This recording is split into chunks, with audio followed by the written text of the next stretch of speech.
بسم الله الرحمن الرحيم. الحمد لله رب العالمين، وأشهد أن لا إله إلا الله وحده لا شريك له، يقول الحق وهو يهدي السبيل، وأشهد أن محمدا عبده ورسوله المبعوث رحمة للعالمين وخير دليل. اللهم صل على سيدنا محمد ما ذكره الذاكرون الأبرار، وصل على سيدنا محمد ما تعاقب الليل والنهار، وعلى آله الأطهار وأصحابه المهاجرين والأنصار والذين اتبعوهم بإحسان. ബഹുമാനികളായ വിശ്വാസികളെ, അല്ലാഹു ജല്ല ജലാലുഹു നമ്മുടെ ഈ വൈജ്ഞാനിക സദസ്സിനെ സ്വീകരിക്കുമാറാകട്ടെ.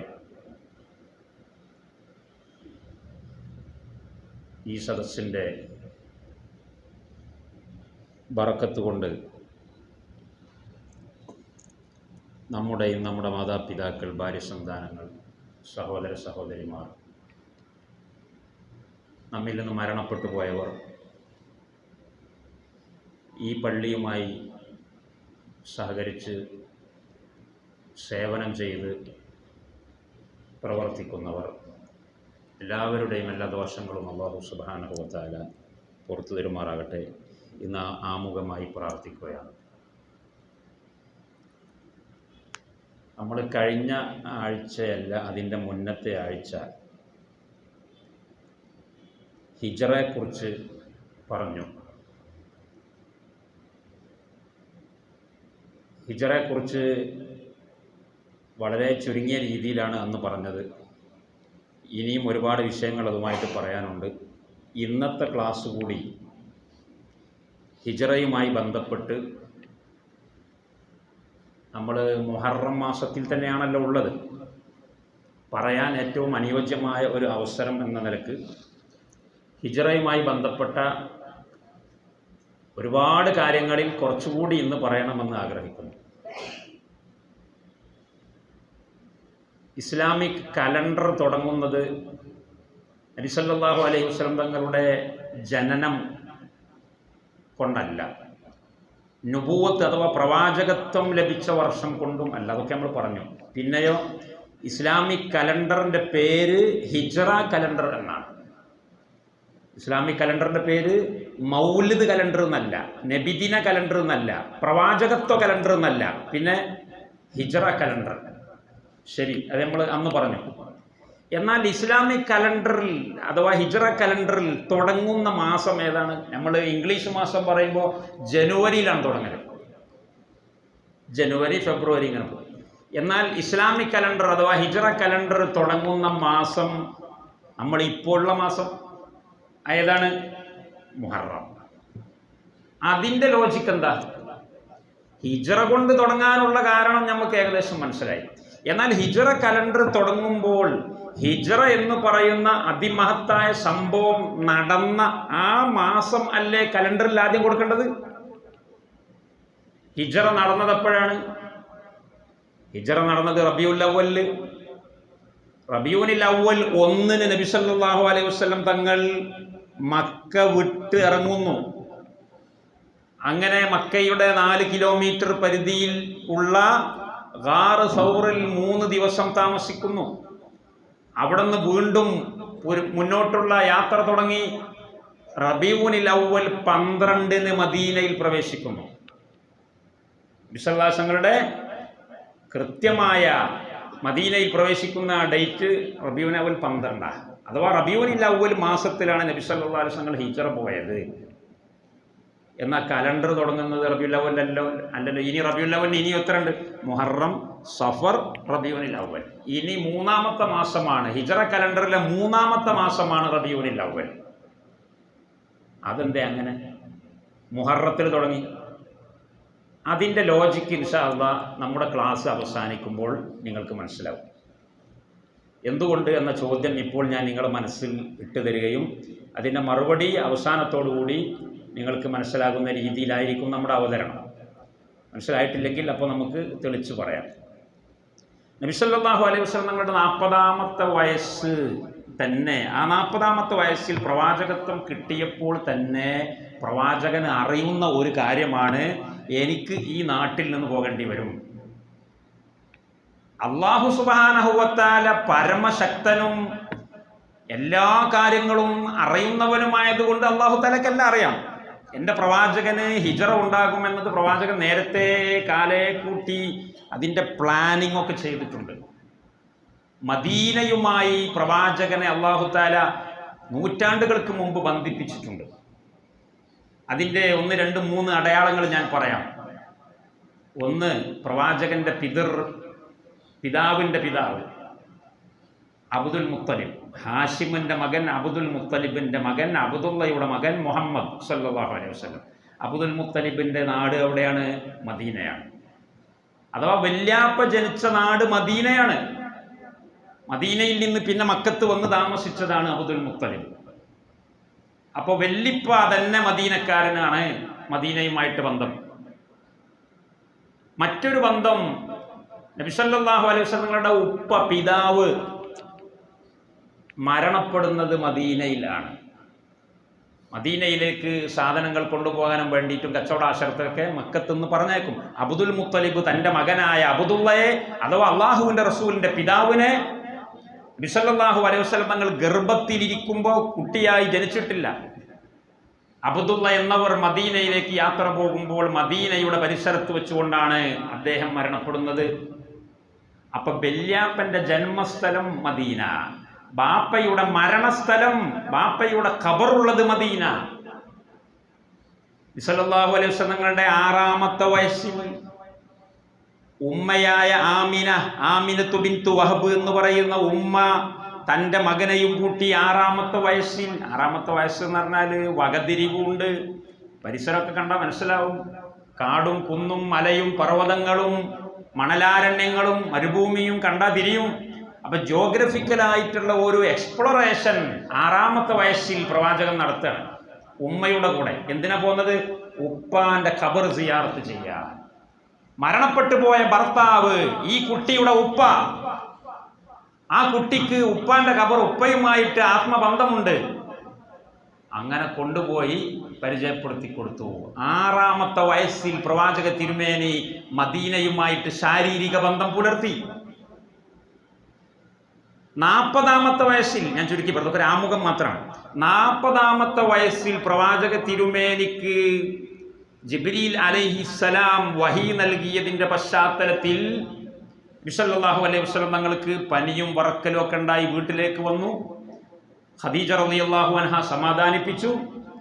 ഉടനെ തന്നെ ഖദീജ റളിയല്ലാഹു അൻഹായുടെ എളാപ്പയുടെ മകൻ വറഖത്ത് ഇബ്നു നൗഫൽ, അദ്ദേഹം വേദപണ്ഡിതനാണ്, അറബി ഭാഷയിൽ ബൈബിൾ എഴുതാൻ അറിയുന്ന ആളാണ്, ക്രിസ്തു മതം സ്വീകരിച്ച ആളാണ്. ക്രിസ്തു മതം എന്ന് പറയുമ്പോൾ നമ്മൾ ഇന്നത്തെ ക്രിസ്തു മതമല്ല. ഈസാ നബി അലൈഹിസ്സലാമിന്റെ തൗഹീദ് അനുസരിച്ച് അവശേഷിക്കുന്ന കൈയിൻ്റെ വിരലിലെണ്ണാവുന്ന ആളുകൾ ഉണ്ടായിരുന്നു. അവർ മുസ്ലിമീങ്ങളാണ്, പക്ഷെ മുസ്ലിം എന്ന പേര് പറയില്ല എന്ന് മാത്രമേ ഉള്ളൂ. സത്യവിശ്വാസികൾ, ഏകദൈവത്തിന് ഇബാദത്ത് ചെയ്യുന്നവർ. വറഖത്ത് ഇബ്നു നൗഫൽ പോയി. അദ്ദേഹം വളരെ പ്രായമുള്ള സമയമാണ്, കണ്ണിൻ്റെ കാഴ്ചയൊക്കെ നഷ്ടപ്പെട്ടിട്ടുണ്ട്. വറഖത്ത് ഇബ്നു നൗഫലിൻ്റെ അടുക്കലേക്ക് എത്തിയപ്പോൾ ഖദീജ റളിയല്ലാഹു അൻഹ പറഞ്ഞു, എളാപ്പൻ്റെ മോനോട് പറഞ്ഞു, നിങ്ങളെ എളാപ്പൻ്റെ മകൻ്റെ വിശേഷം ഒന്ന് കേട്ടറിയണം, അദ്ദേഹത്തിന് ചില വിശേഷങ്ങളുണ്ട്. അപ്പോൾ ആ വിശേഷമൊക്കെ ചോദിച്ചു.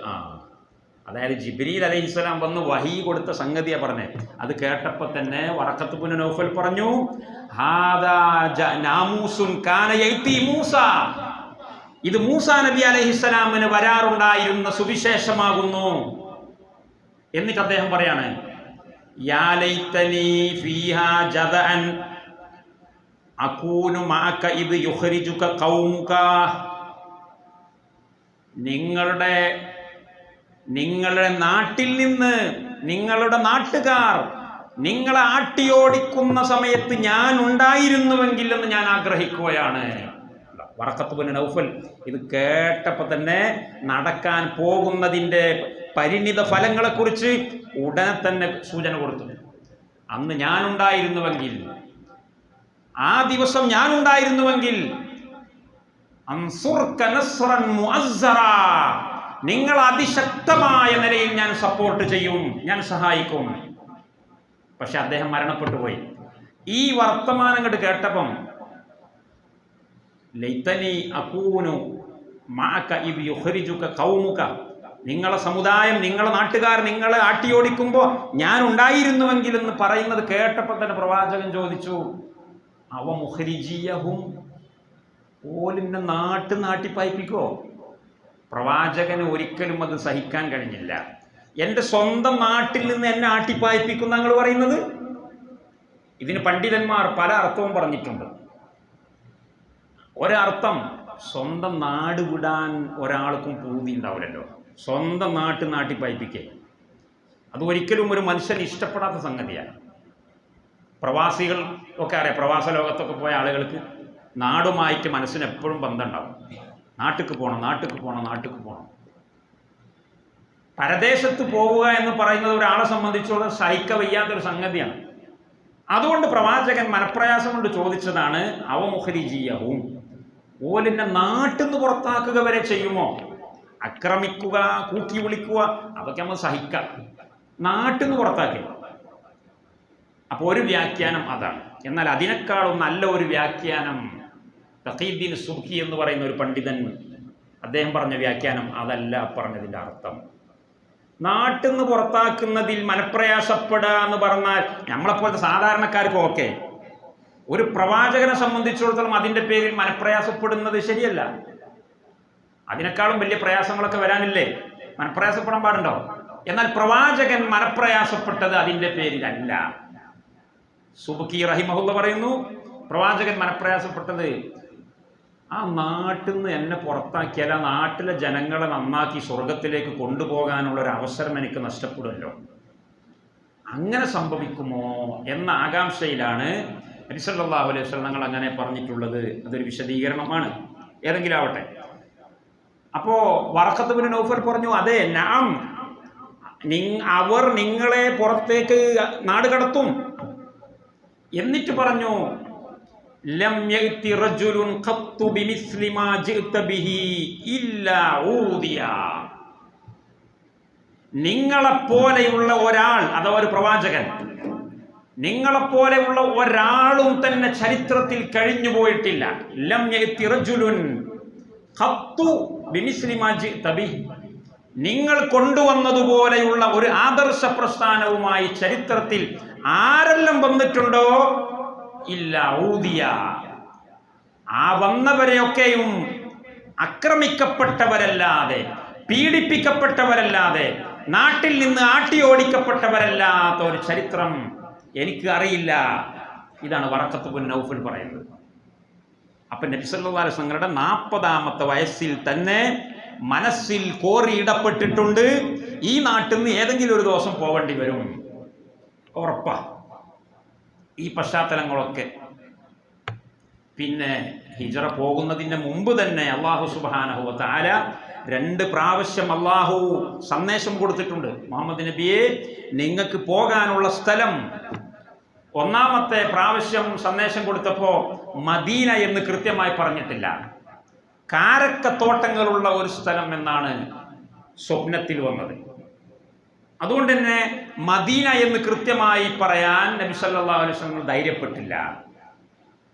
രണ്ടാമത്തെ പ്രാവശ്യം കൃത്യമായ ബോധ്യം അല്ലാഹു കൊടുക്കുന്നു, കാരക്കത്തോട്ടങ്ങളുള്ള മദീനയിലേക്കാണ് നിങ്ങൾക്ക് പോകാനുള്ളത്. അപ്പോൾ കൃത്യമാണ് കാര്യം. ഈ സാഹചര്യ തെളിവുകളിൽ നിന്നൊക്കെ അള്ളാഹുവിൻ്റെ റസൂൽ 100% ഉറപ്പാണ്, എനിക്ക് പോകാനുള്ള സ്ഥലം മദീനയാണ്, ഞാൻ അവിടെ എത്തും ഒരു ദിവസം. എന്നെ വഴിയിൽ തടഞ്ഞു വെക്കാൻ ആർക്കും കഴിയില്ല, എൻ്റെ യാത്ര മുടക്കാൻ ആർക്കും കഴിയില്ല, ഞാൻ അവിടെ എത്തും. ഇത്ര കൃത്യമായ ഉറപ്പുള്ള നബി സല്ലല്ലാഹു അലൈഹി വസല്ലം, ഇങ്ങനെയൊക്കെ ഉറപ്പുണ്ടായിട്ടും നമ്മുടെ പാഠം അവിടെയാണ്. നമ്മൾ കഥ കേട്ടാൽ മാത്രം പോരാ, കഥയിൽ പാഠങ്ങളാണ് ഏറ്റവും പ്രധാനം. ആ കഥയിൽ നിന്ന് നമുക്ക് ഈ കാലഘട്ടത്തിൽ ജീവിക്കുന്ന മുസ്ലിമീങ്ങൾക്ക് പഠിക്കാൻ എന്തുണ്ട്? അതാണ് നമ്മൾ പഠിക്കേണ്ടത്. ഇങ്ങനൊക്കെ 100% ഞാൻ സെക്യൂർ ആണ്, സുരക്ഷിതനാണ്, എനിക്ക് മദീനയുണ്ട്, ഇവിടുന്ന് ആരൊക്കെ എന്തൊക്കെ എന്നെ കാണിച്ചാലും എനിക്ക് സെക്യൂരിറ്റി ഉള്ള ഒരു സ്ഥലമുണ്ട് എന്ന് ഉറപ്പുള്ള പ്രവാചകൻ എല്ലാ ആസൂത്രണങ്ങളും എല്ലാ മുന്നൊരുക്കങ്ങളും എല്ലാ കരുതൽ നടപടികളും ഒരു മുട്ടുസൂചിയുടെ സ്ഥാനം പോലും അള്ളാഹുവിൻ്റെ റസൂൽ വിസ്മരിച്ചിട്ടില്ല. പ്രവാചകനാണ്. പ്രകൃതി പ്രതിഭാസങ്ങൾ ക്യാൻസൽ ചെയ്യപ്പെടും, അഥവാ മുഅ്ജിസത്തുകൾ സംഭവിക്കും, അതൊന്നും കാത്തിരുന്നിട്ടില്ല. മുഅ്ജിസത്ത് വരുമ്പം വന്നോട്ടെ. കാര്യകാരണ ബന്ധങ്ങളുമായിട്ട് ആസൂത്രണങ്ങളും പദ്ധതികളും മുന്നൊരുക്കങ്ങളും വളരെ കൃത്യമായി. അങ്ങനെയാണ് മദീനയിൽ എത്തുന്നത്. മക്കയിൽ നിന്ന് മദീനയിലേക്ക് പോകുന്ന ആ മഹാസംഭവത്തിൽ ഒരൊറ്റ മുഅ്ജിസത്ത് മാത്രമാണ് ഉണ്ടായിട്ടുള്ളത്. ഒറ്റ മുഅ്ജിസത്ത്. അത് മുഴുവൻ മുഅ്ജിസത്ത് കൊണ്ട് നടക്കാൻ അള്ളാഹുവിന് കഴിയും. ഹിജ്റയുടെ മുന്നേ 3 വർഷങ്ങൾക്ക് മുന്നേ നടന്ന സംഭവമാണ് അൽ ഇസ്രാ വൽ മിഅ്റാജ്. നിങ്ങൾക്കറിയാം, വലിയ മുഅ്ജിസത്തായിരുന്നു ഇസ്രാ മിഅ്റാജ്. ബുറാഖ് എന്ന് പറയുന്ന ഒരു മൃഗത്തെ കൊണ്ടുവന്നിട്ടാണ് അതിൻ്റെ ഒരു കാല് വെച്ചെടുത്തുനിന്ന് മറ്റേ കാല് വെക്കുന്ന സ്ഥലം, കണ്ണ് എത്തുന്ന ദൂരം അവിടെയാണോ അവിടെയാണ് രണ്ടാമത്തെ കാല് വെക്കുന്നത്. അത്രയും അത്ഭുതകരമായ ഒരു മൃഗത്തെ കൊണ്ടുവന്നിട്ടാണ് അല്ലാഹു തആല ഇസ്രാ മിഅ്റാജ് നടത്തുന്നത്. അത് ഹിജ്റയിലും നടത്താമായിരുന്നല്ലോ. എന്നാൽ ഹിജ്റയിൽ അതൊന്നുമല്ല.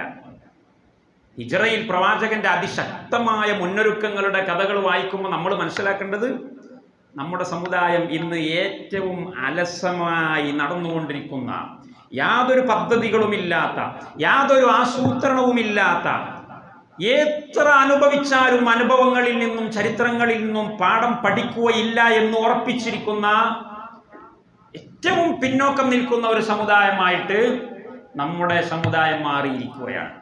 സത്യത്തിൽ മുഹമ്മദ് നബി സല്ലല്ലാഹു അലൈഹി വസല്ലം ഇത്രയും കഷ്ടപ്പെട്ടത് നമ്മൾ ഇതൊക്കെ പഠിക്കാൻ വേണ്ടിയായിരുന്നു. എനിക്ക് ഒരു ശ്വാസത്തിന് മദീനയിലേക്ക് എത്താൻ കഴിയും, ഒറ്റ ശ്വാസം കൊണ്ട് മദീനയിലേക്ക് എത്താൻ എനിക്ക് കഴിയും. ഞാൻ ഇസ്രാ മിഅ്റാജ് പോയി വന്നപ്പോൾ കിടന്നിരുന്ന പുതപ്പിന്റെ ചൂട് മാറിയിട്ടില്ല എന്നാണ് റസൂലുള്ളാഹിന്റെ ഭാര്യ പറയുന്നത്.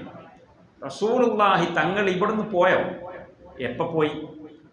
കൂടെ കിടക്കുന്ന സ്ത്രീ അറിയുന്നില്ല എവിടെ പോയി, എപ്പോൾ പോയി. ആ പുതപ്പിന്റെ, റസൂലുള്ള കിടക്കുമ്പോൾ ചൂടുണ്ടാവുമല്ലോ ആ പുതപ്പില്, ആ ചൂട് അവിടെ തന്നെ ഉണ്ടല്ലോ. അത്രയും വേഗതയിൽ ഷാമിൽ പോയി, 7 ആകാശത്തിന്റെ മുകളിൽ പോയി, തിരിച്ചു വന്നു. എന്നിട്ടാ പിന്നെ മദീനയിൽ പോകാൻ പ്രയാസം. എന്നിട്ടും പ്രവാചകൻ ഈ രീതിയിലുള്ള പ്രയാസങ്ങൾ സഹിച്ചുകൊണ്ട്, വളരെ വലിയ ആസൂത്രണങ്ങൾ എടുത്തുകൊണ്ട് ഇതൊക്കെ ചെയ്ത് ഇതെല്ലാം നമ്മുടെ മുമ്പിൽ ഒപ്പിയെടുത്ത് വെച്ചു തന്നു സഹാബികൾ.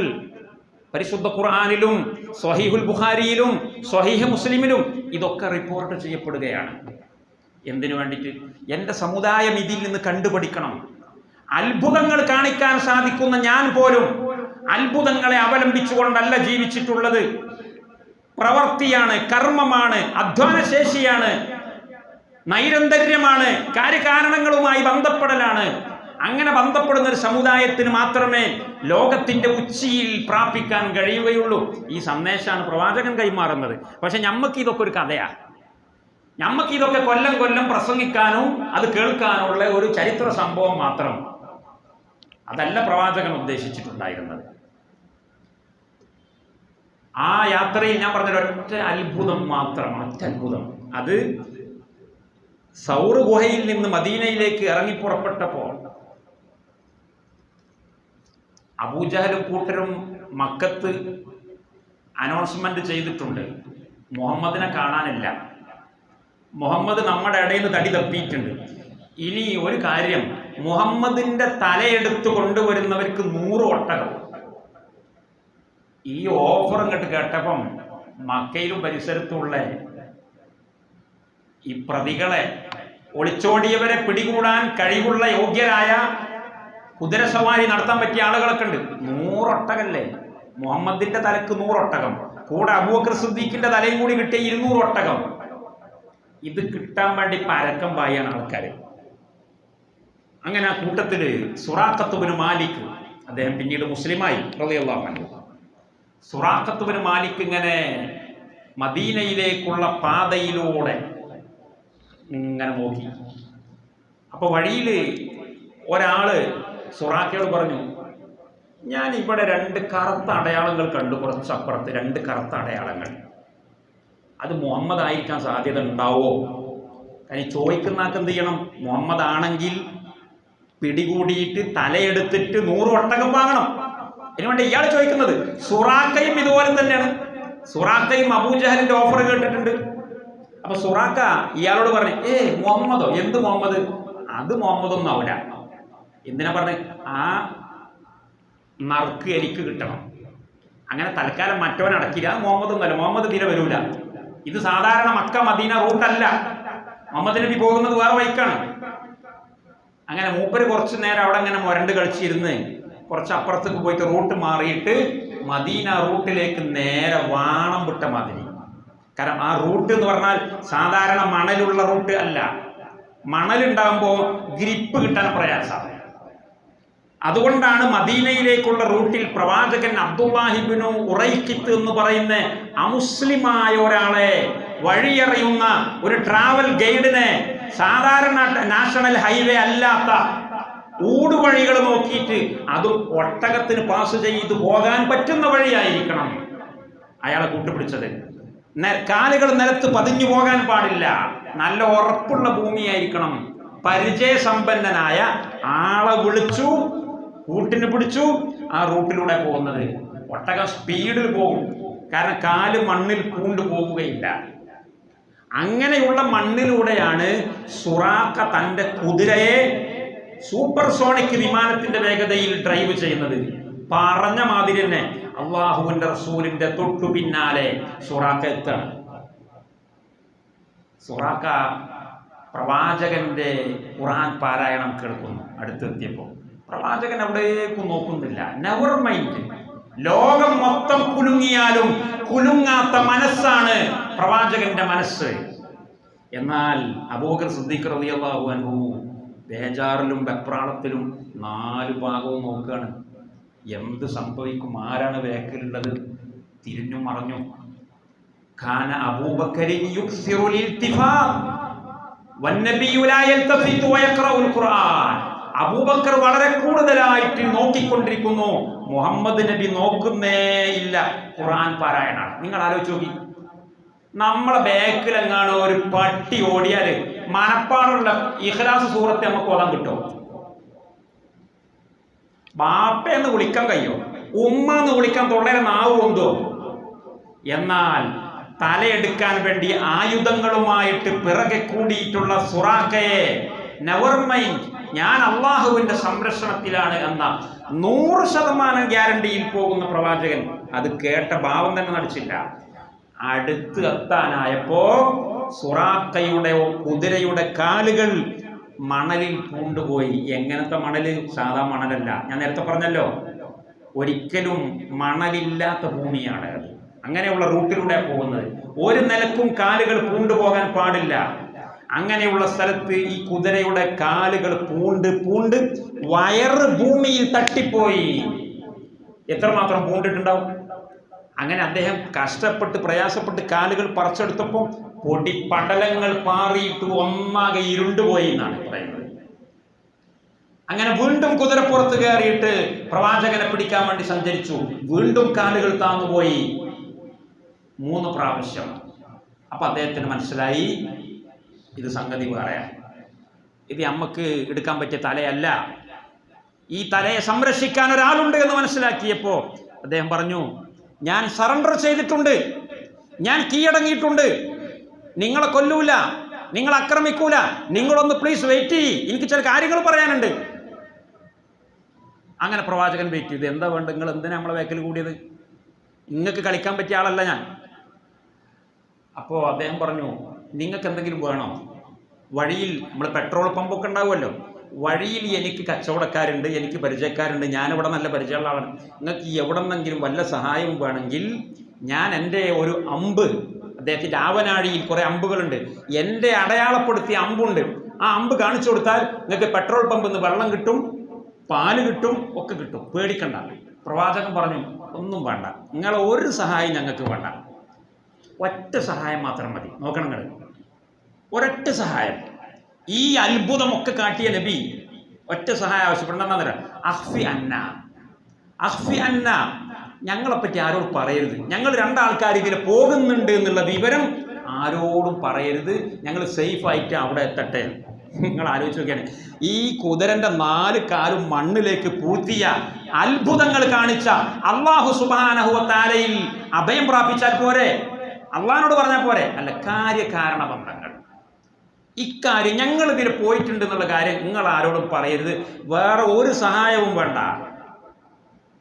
നിങ്ങൾ ആലോചിച്ച് നോക്കണം, കാര്യകാരണ ബന്ധങ്ങൾ, ആസൂത്രണങ്ങൾ, പദ്ധതികൾ, മുന്നൊരുക്കങ്ങൾ, കരുതലുകൾ, ഇത് നമ്മൾ സ്വീകരിക്കണമെന്ന് വിചാരിച്ചിട്ടാണ് അള്ളാഹുവിന്റെ റസൂൽ ഇതൊക്കെ ചെയ്യുന്നത്. അങ്ങനെ അവർ മദീനയിലെത്തി, നമ്മൾ കഴിഞ്ഞ ക്ലാസ്സിൽ പറഞ്ഞല്ലോ. ഈ ഒരൊറ്റ മുഅ്ജിസത്ത് ആണ് ഈ മഹത്തായ സംഭവ പരമ്പരയിൽ നടക്കുന്ന ഒരു മുഅ്ജിസത്ത്, ഒരു അത്ഭുതം. ബാക്കിയുള്ളതൊക്കെ അധ്വാനമാണ്, വിയർപ്പ് പൊട്ടിച്ച് പണിയെടുത്തതാണ്, കഷ്ടപ്പാടാണ്. 8 മാസം ഗർഭത്തിലുള്ള അബൂബക്കർ സിദ്ദീഖ് റളിയല്ലാഹു അൻഹുവിന്റെ മകൾ അസ്മാ ആണ് ഭക്ഷണം കൊണ്ടുവരുന്നത്, സൗർ ഗുഹയിലേക്ക് ഭക്ഷണം കൊണ്ടുവരുന്നത്.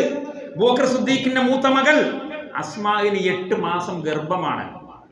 തപ്പിപ്പിടിച്ച് മലയുടെ മുകളിൽ കയറിയിട്ട് ഭക്ഷണം കൊണ്ടുപോയി കൊടുക്കണമെങ്കിൽ ഗർഭിണിയായ, പൂർണ്ണ ഗർഭിണിയായ ഒരു പെണ്ണിന്റെ പ്രയാസത്തിലുണ്ടാവും.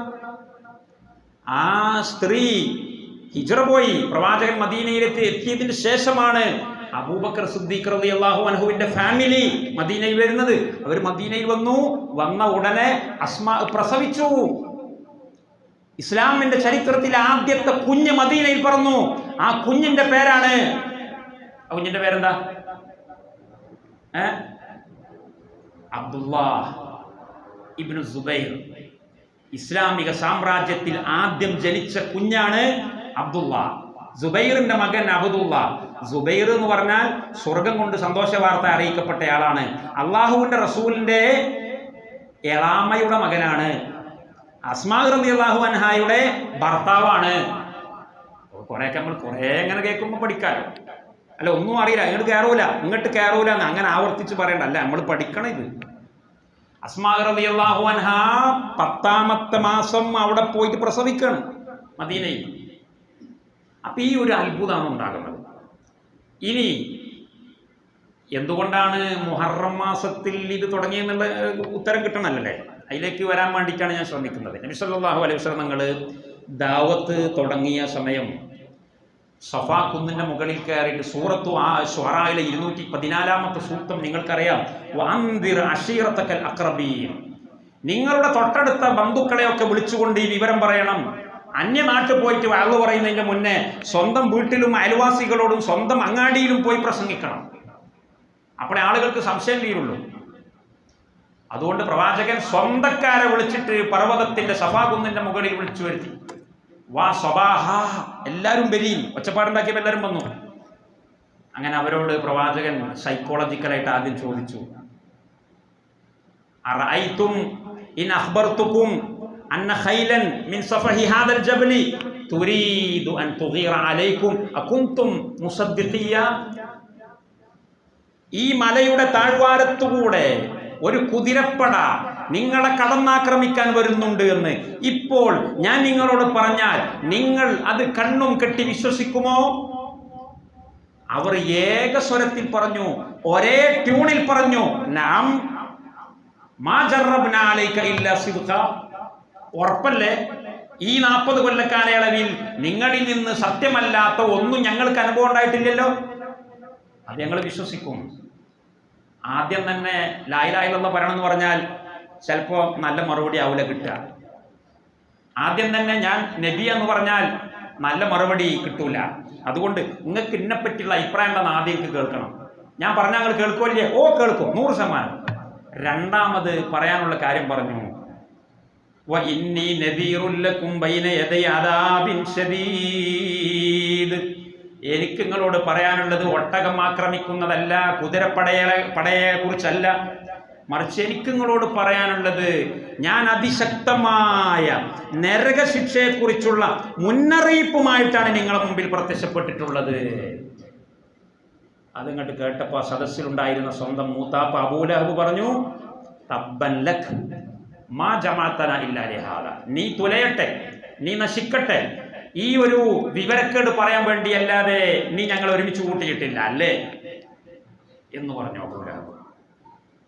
അബൂലഹബിന് അല്ലാഹു തആല പിന്നീട് കൊടുത്തു, തബ്ബത് യദാ അബീ ലഹബിൻ വതബ് എന്ന് പറയുന്ന ആയത്തും സൂറത്തും ഒക്കെ ഇറങ്ങി.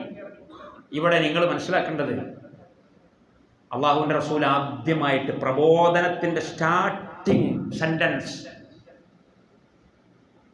ഈ ദൗത്യം തുടങ്ങുന്നതിൻ്റെ ആദ്യത്തെ വാചകം, അള്ളാഹു പ്രവാചകന് കൊടുത്ത ആദ്യത്തെ വാചകം ഇഖ്റ എന്നാണ് അല്ലേ? എല്ലാവർക്കും അറിയാം ഇഖ്റ. പ്രവാചകൻ ഈ സമുദായത്തിന് കൊടുത്ത ആദ്യത്തെ വാചകം എന്താ? ഇന്നി നദീറുൽ ലക്കും ബൈന യദൈ അദാബിൻ ശദീദ്. നരകത്തെക്കുറിച്ച് മുന്നറിയിപ്പ് നൽകാനാണ് ഞാൻ നിങ്ങളെ മുമ്പിൽ എഴുന്നേറ്റ് നിന്നിട്ടുള്ളത്. ഇതാ പറയേണ്ടത്. ചില ആൾക്കാർക്കുണ്ട് നരകത്തിനെ പറ്റിയൊക്കെ പറയുന്ന ഒരു ബോറാണ്, ആളെ പേടിപ്പിക്കുക. അല്ലെങ്കിൽ തന്നെ ജനങ്ങൾക്ക് പേടിയാണ്. ഇപ്പോൾ പേടിപ്പിക്കുന്ന വയല് പറയരുത്. സ്വർഗത്തിനെ പറ്റിയും ഹൂറികളെ പറ്റിയും അവിടെയുള്ള കള്ളിനെ പറ്റിയും പാലിനെ പറ്റിയും മുന്തിരിത്തോട്ടത്തിനെ പറ്റിയൊക്കെ പറയും. ഈ നരകം നരകം എന്ന് പറഞ്ഞ ആളുകളെ ബേജാറാക്കുന്നത് അതൊക്കെ ഒരു പഴയ ശൈലിയല്ലേ? 6-ാം നൂറ്റാണ്ടല്ലേ? അല്ല, തുടങ്ങേണ്ടത് നരകം കൊണ്ടാണ്. അള്ളാഹുവിനെ കുറിച്ച് പറയുന്നതിൻ്റെ മുമ്പ് വരെ അത് കൊണ്ടുവന്നു വെച്ചു.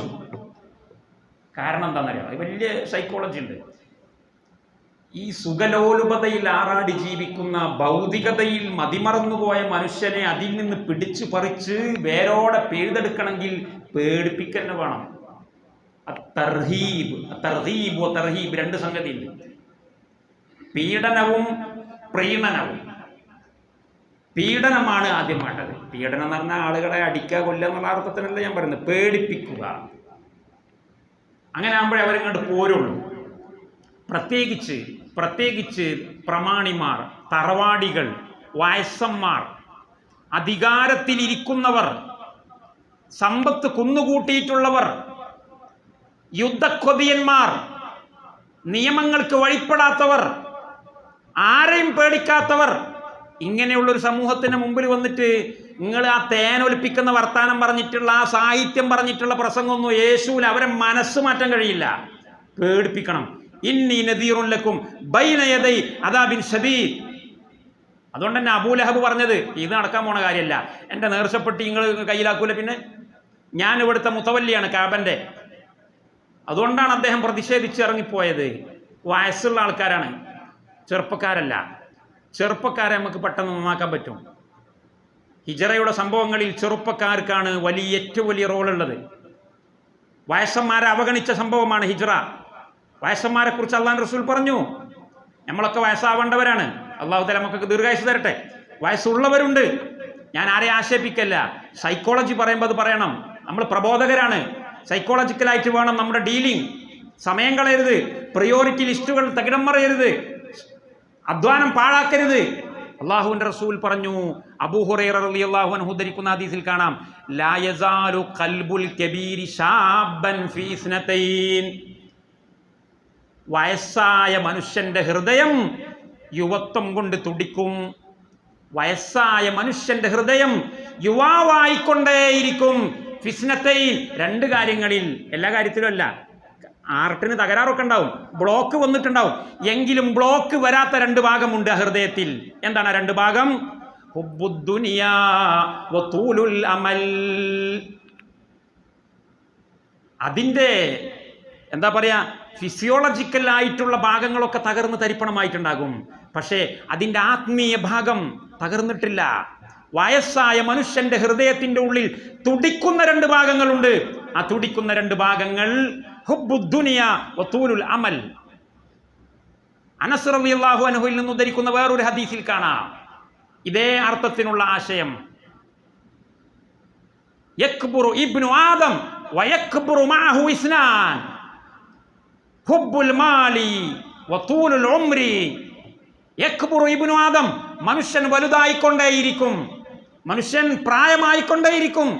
വയക്ബുറു മഅഹു ഇസ്നാൻ, അവന്റെ കൂടെ രണ്ട് വസ്തുക്കളുണ്ട്, ആ വസ്തുക്കളും വലുതായിക്കൊണ്ടേയിരിക്കും. ഏതാണ് രണ്ട് വസ്തുക്കൾ? ഹുബ്ബുദ് ദുനിയാ വതൂലുൽ ഉംർ. പണം പണം പണം. വയസ്സന്മാർക്കല്ലേ ഉള്ളത്? മരിക്കാൻ കിടക്കുന്നതിൻ്റെ മുമ്പ് പോലും എൻ്റെ സ്വത്ത് ആർക്ക് കൊടുക്കരുത്, ആർക്ക് കൊടുക്കണം, ഇതിന് തെണ്ടി നടക്കുകയാണ് രജിസ്റ്റർ ഓഫീസിൽ പോയിട്ട്. എൻ്റെ പാർട്ടിയിൽ നിന്ന് പുറത്തു പോയ മക്കളുണ്ട്, അവർക്ക് സ്വത്തില്ല. എപ്പോഴാണ് തൗബ ചെയ്യേണ്ട സമയം? മനുഷ്യൻ തൗബ ചെയ്യേണ്ട സമയം, ഏത് തമ്മാടിയും തൗബ ചെയ്ത് മടങ്ങുന്ന സമയമാണ് മരിക്കുന്ന സമയം. മരിക്കുന്ന സമയം ഇയാൾക്ക് പണിതാ.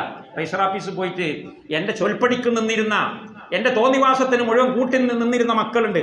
ആ മക്കൾക്ക് മാത്രം മതി സ്വത്ത്, മറ്റവർക്കൊന്നും സ്വത്ത് വേണ്ട. നിങ്ങൾ ആലോചിച്ച് നോക്കി, ഇത് ഉദാഹരണം പറയാണ്. അപ്പൊ വലിയ മനുഷ്യന്മാരെ മനസ്സിൻ്റെ ഉള്ളിലേക്ക് വെളിച്ചം കടക്കാൻ വലിയ പ്രയാസമാണ്.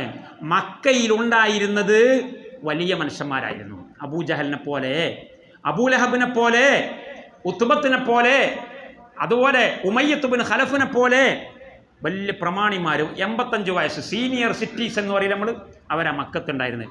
ഒന്നും കേൾക്കൂല. ഇതാണെങ്കിൽ അള്ളാഹുവിൻ്റെ റസൂലാണെങ്കിൽ 40 വയസ്സുള്ള ചെറുപ്പക്കാരൻ, 40 വയസ്സുള്ള ഒരു യുവാവിന് 85 വയസ്സുള്ള കിളവൻ, മോഹിയ കിളവൻ വഴങ്ങിക്കൊടുക്കൂല. അവർ പറഞ്ഞു. അത് പരിശുദ്ധ ഖുർആൻ സൂറത്ത് സുഖ്റുഫിന്റെ 80 അല്ലാഹു സൂചിപ്പിച്ചു. വലൗലാ നുസ്സില ഹാദൽ ഖുർആനു അലാ റജുലിൻ മിനൽ ഖർയതൈനി അളീം. രണ്ട് മഹാനഗരങ്ങളിലുള്ള ഞങ്ങളെപ്പോലെയുള്ള പ്രമാണിമാരില്ലേ, രണ്ട് മഹാനഗരം എന്ന് പറഞ്ഞാൽ മക്കയും തായിഫും, ഞങ്ങളെപ്പോലെയുള്ള പ്രമാണിമാരില്ലേ അവിടെ, അവർക്കല്ലേ ഈ ദിവ്യ സന്ദേശം നൽകേണ്ടത് ഈ മുഹമ്മദിനെ പോലത്തെ ഒരാൾക്കാ എന്ന് അവർ തൊള്ളോണ്ട് തുറന്നടിച്ചു. വയസ്സന്മാരാണ് അവർ, അവരെ മുട്ടുംകാല് ഒട്ടിപ്പിടിച്ചിരിക്കുകയാണ്, അത് വളയില്ല. അവരുടെ തലമണ്ടയും ഒട്ടിപ്പിടിച്ചിരിക്കുകയാണ്, അത് ഫ്ലെക്സിബിൾ അല്ല, വെളിച്ചം കിടക്കൂല. അവര് മരിച്ചു തീർന്നെങ്കിൽ തന്നെ നാട് നന്നാവുകയുള്ളൂ. ബദർ യുദ്ധത്തിൽ അവരെല്ലാം ഒന്നിന്റെ പുറകെ ഒന്നായി കൊല ചെയ്യപ്പെട്ടു. അതിന്റെ ശേഷമാണ് ആളുകൾക്ക് ധൈര്യം കിട്ടിയത്. എന്നാൽ മദീന അങ്ങനെയല്ല, മദീന അങ്ങനെയല്ല. മദീനയുടെ ചിത്രമുണ്ട്, ആ ചിത്രത്തിലേക്ക് നമ്മൾ അടുക്കുന്നത്. ഖദീജ റളിയല്ലാഹു അൻഹ, സമയമില്ല എന്ന് എനിക്ക് നല്ലോണം അറിയാം, ഒരുപാട് പറയാനുള്ള വിഷയം. ഖദീജ റളിയല്ലാഹു അൻഹ ഈ ലോകത്തോട് ഇവിടെ പറഞ്ഞപ്പോൾ അള്ളാഹുവിൻ്റെ റസൂലിന് പ്രതിസന്ധി കൂടി.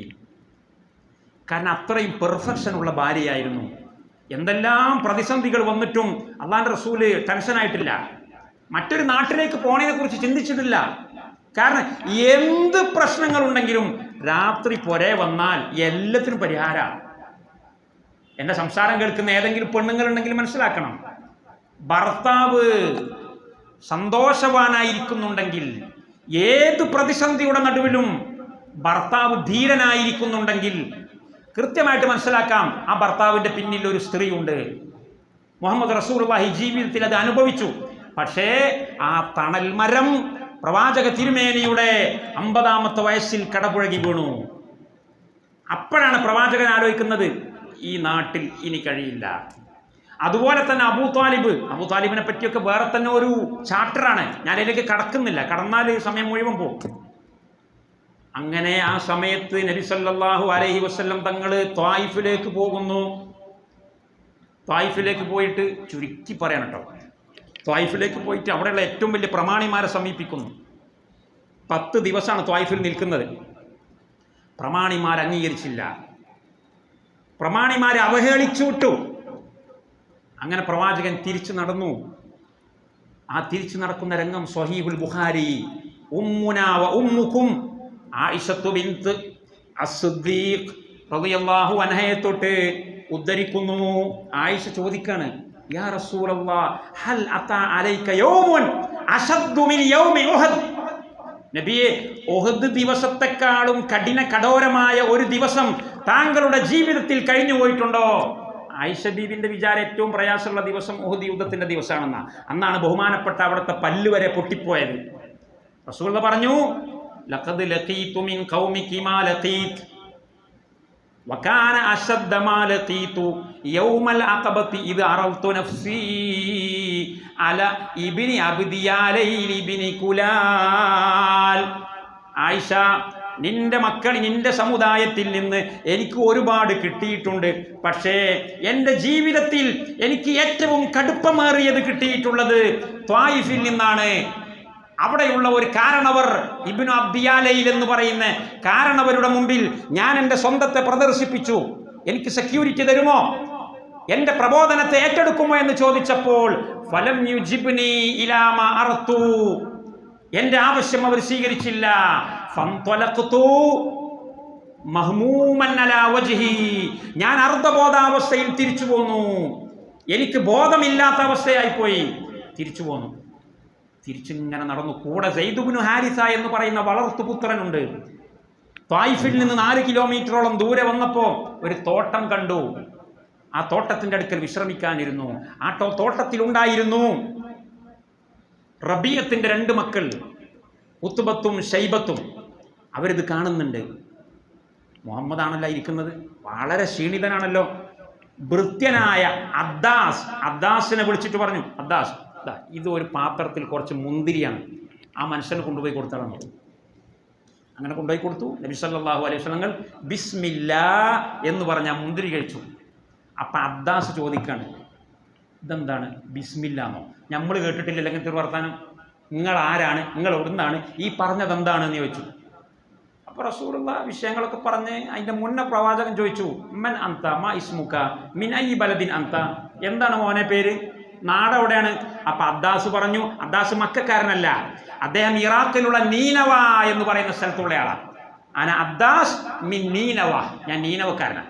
ഉടനടി പ്രവാചകൻ പറഞ്ഞു, അന ആരിഫുഹാ വഹിയ ബൽദത്തു അഖീ യൂനുസ് ഇബ്നു മത്താ, എൻ്റെ സഹോദരൻ യൂനുസ് ഇബ്നു മത്തയുടെ നാടാണല്ലോ നീനവ, നീ അവിടെ ഉള്ള ആളാ. അപ്പം ഇയാളെ ശരീരം ഇങ്ങനെ വറക്കാൻ തുടങ്ങി. നീനവ എന്ന് പറയുന്ന സ്ഥലവും നിങ്ങൾക്കറിയാം, യൂനുസ് ഇബ്നു മത്തയെ നിങ്ങൾക്കറിയാം, അതെങ്ങനെയാന്ന് ചോദിച്ചു. അപ്പൊ പ്രവാചകൻ പറഞ്ഞു, അന റസൂലുള്ളാഹ് വഹുവ റസൂലുള്ളാഹ്, യൂനുസ് ഇബ്നു മത്താ നബിയായിരുന്നു, ഞാനും നബിയാണ്. അമ്പിയാക്കന്മാർ പരസ്പരം സഹോദരന്മാരാണ്. ഇതിങ്ങോട്ട് കേട്ടപ്പോൾ അബ്ദാസ് റസൂലുള്ളാന്റെ കൈയും തലയും കാലുമെല്ലാം ചുംബിക്കുകയാണ് വീണ് കിടന്നിട്ട്. ദൂരത്ത് നിന്നുകൊണ്ട് കാഫിരീങ്ങളായ ഉത്ബത്തും ഷൈബത്തും ഇത് കാണുന്നുണ്ട്. അങ്ങനെ ആ സംഭവം നടന്നു. അബ്ദാസ് മുസ്ലിമായി. ഈ യാത്രയുടെ ഇടയിൽ ത്വായിഫിൽ നിന്ന് ഇത്രയും വലിയ പീഡനമൊക്കെ സഹിച്ചു വരുന്ന നബി സല്ലല്ലാഹു അലൈഹി വസല്ലങ്ങൾക്ക് യാത്രയുടെ മധ്യത്തിൽ അബ്ദാസിൽ നിന്ന് കിട്ടുന്ന ഈ പ്രതികരണം അവിടുത്തെ ശരീരത്തിലെ മുഴുവൻ ക്ഷീണവും മറക്കാൻ മാത്രം മതിയാകുന്ന പ്രതികരണമാണ്. ഇരിക്കട്ടെ, അത് കഴിഞ്ഞ് റസൂലുള്ള പറയാണ്, ആയിഷ ബീബി റളിയല്ലാഹു അൻഹയോട് റസൂലുള്ള പറയാണ്, ഞാൻ അവിടുന്ന് അർദ്ധബോധാവസ്ഥയിൽ ഇങ്ങനെ തിരിച്ചു വന്നു. വലം അസ്തഫിഖ് ഇല്ലാ വഅന ഫീ ഖർനുസ്സആലിബ്, ഖർനുസ്സആലിബിൽ എത്തുന്നത് വരെ എനിക്ക് ബോധം തിരിച്ച് ഇങ്ങനെ അന്തം വിട്ട് നടക്കാറില്ലേ. ഖർനുസ്സആലിബിൽ എത്തിയപ്പോഴാണ് ബോധം പൂർണ്ണമായ അവസ്ഥയിലേക്ക് വന്നത്. ഖർനുസ്സആലിബ് എന്ന് പറഞ്ഞാൽ ഇപ്പോൾ കർണുൽ മനാസിൽ എന്ന് പറയും. നജിദിന്റെ ഭാഗത്ത് നിന്ന് ഹജ്ജിന് വരുന്നവർ ഇഹ്റാം ചെയ്യുന്ന സ്ഥലം. സൗദി അറേബ്യയിലുള്ള ആളുകൾ ഇപ്പോൾ ആ സ്ഥലത്തെ പറ്റി അസൈലുൽ കബീർ എന്ന് പറയും. സെയിൽ തായിഫിന്റെ ഭാഗത്തൊക്കെ ജോലി ചെയ്തവർക്ക് അറിയാം സെയിൽ. അവിടെ എത്തിയപ്പോഴാണ് എനിക്ക് ബോധം കിട്ടിയത്. അപ്പോൾ ഞാൻ കണ്ണു തുറന്നു നോക്കി, ഫറഫഅതു നളർതു ഇല സമായി ഫഇദാ സഹാബുൻ തുളില്ലുനി ഖദ് അളല്ലതിനി, മേഘത്തിന്റെ കൂട്ടങ്ങൾ എൻ്റെ തലക്ക് പുറത്ത് ഇങ്ങനെ കൂട്ടം കൂടിയിട്ടുണ്ട്. ഞാൻ മേലോട്ട് നോക്കിയപ്പോൾ ഫഇദാ ജിബ്രീൽ, മേഘക്കൂട്ടങ്ങളിൽ ജിബ്രീൽ അലൈഹിസ്സലാം ഉണ്ട്. അദ്ദേഹം എന്നോട് പറഞ്ഞു, ലഖദ് സമി അല്ലാഹു മാ റദ്ദ അലൈക ഖൗമുക വബഅസ ഇലൈക മലക്കൽ ജിബാൽ, മുഹമ്മദ് നബിയെ, എതിരാളികൾ നിങ്ങൾക്ക് നൽകിയിട്ടുള്ള പ്രതികരണം അല്ലാഹു അറിഞ്ഞിട്ടുണ്ട്.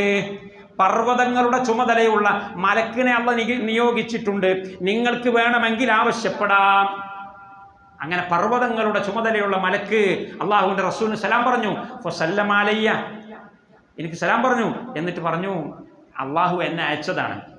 ഇൻ അറത്ത അൻ ഉഖ്ലിബ അലൈഹിമുൽ അഖ്ശബൈൻ, ഈ 2 മഹാപർവ്വതങ്ങളെ ഈ തമ്മാടികളുടെ തലക്ക് മുകളിലേക്ക് മറച്ചിടണമെങ്കിൽ നിങ്ങൾ കൽപ്പിക്കണം, ഞാൻ ഇപ്പോൾ അത് ചെയ്യും.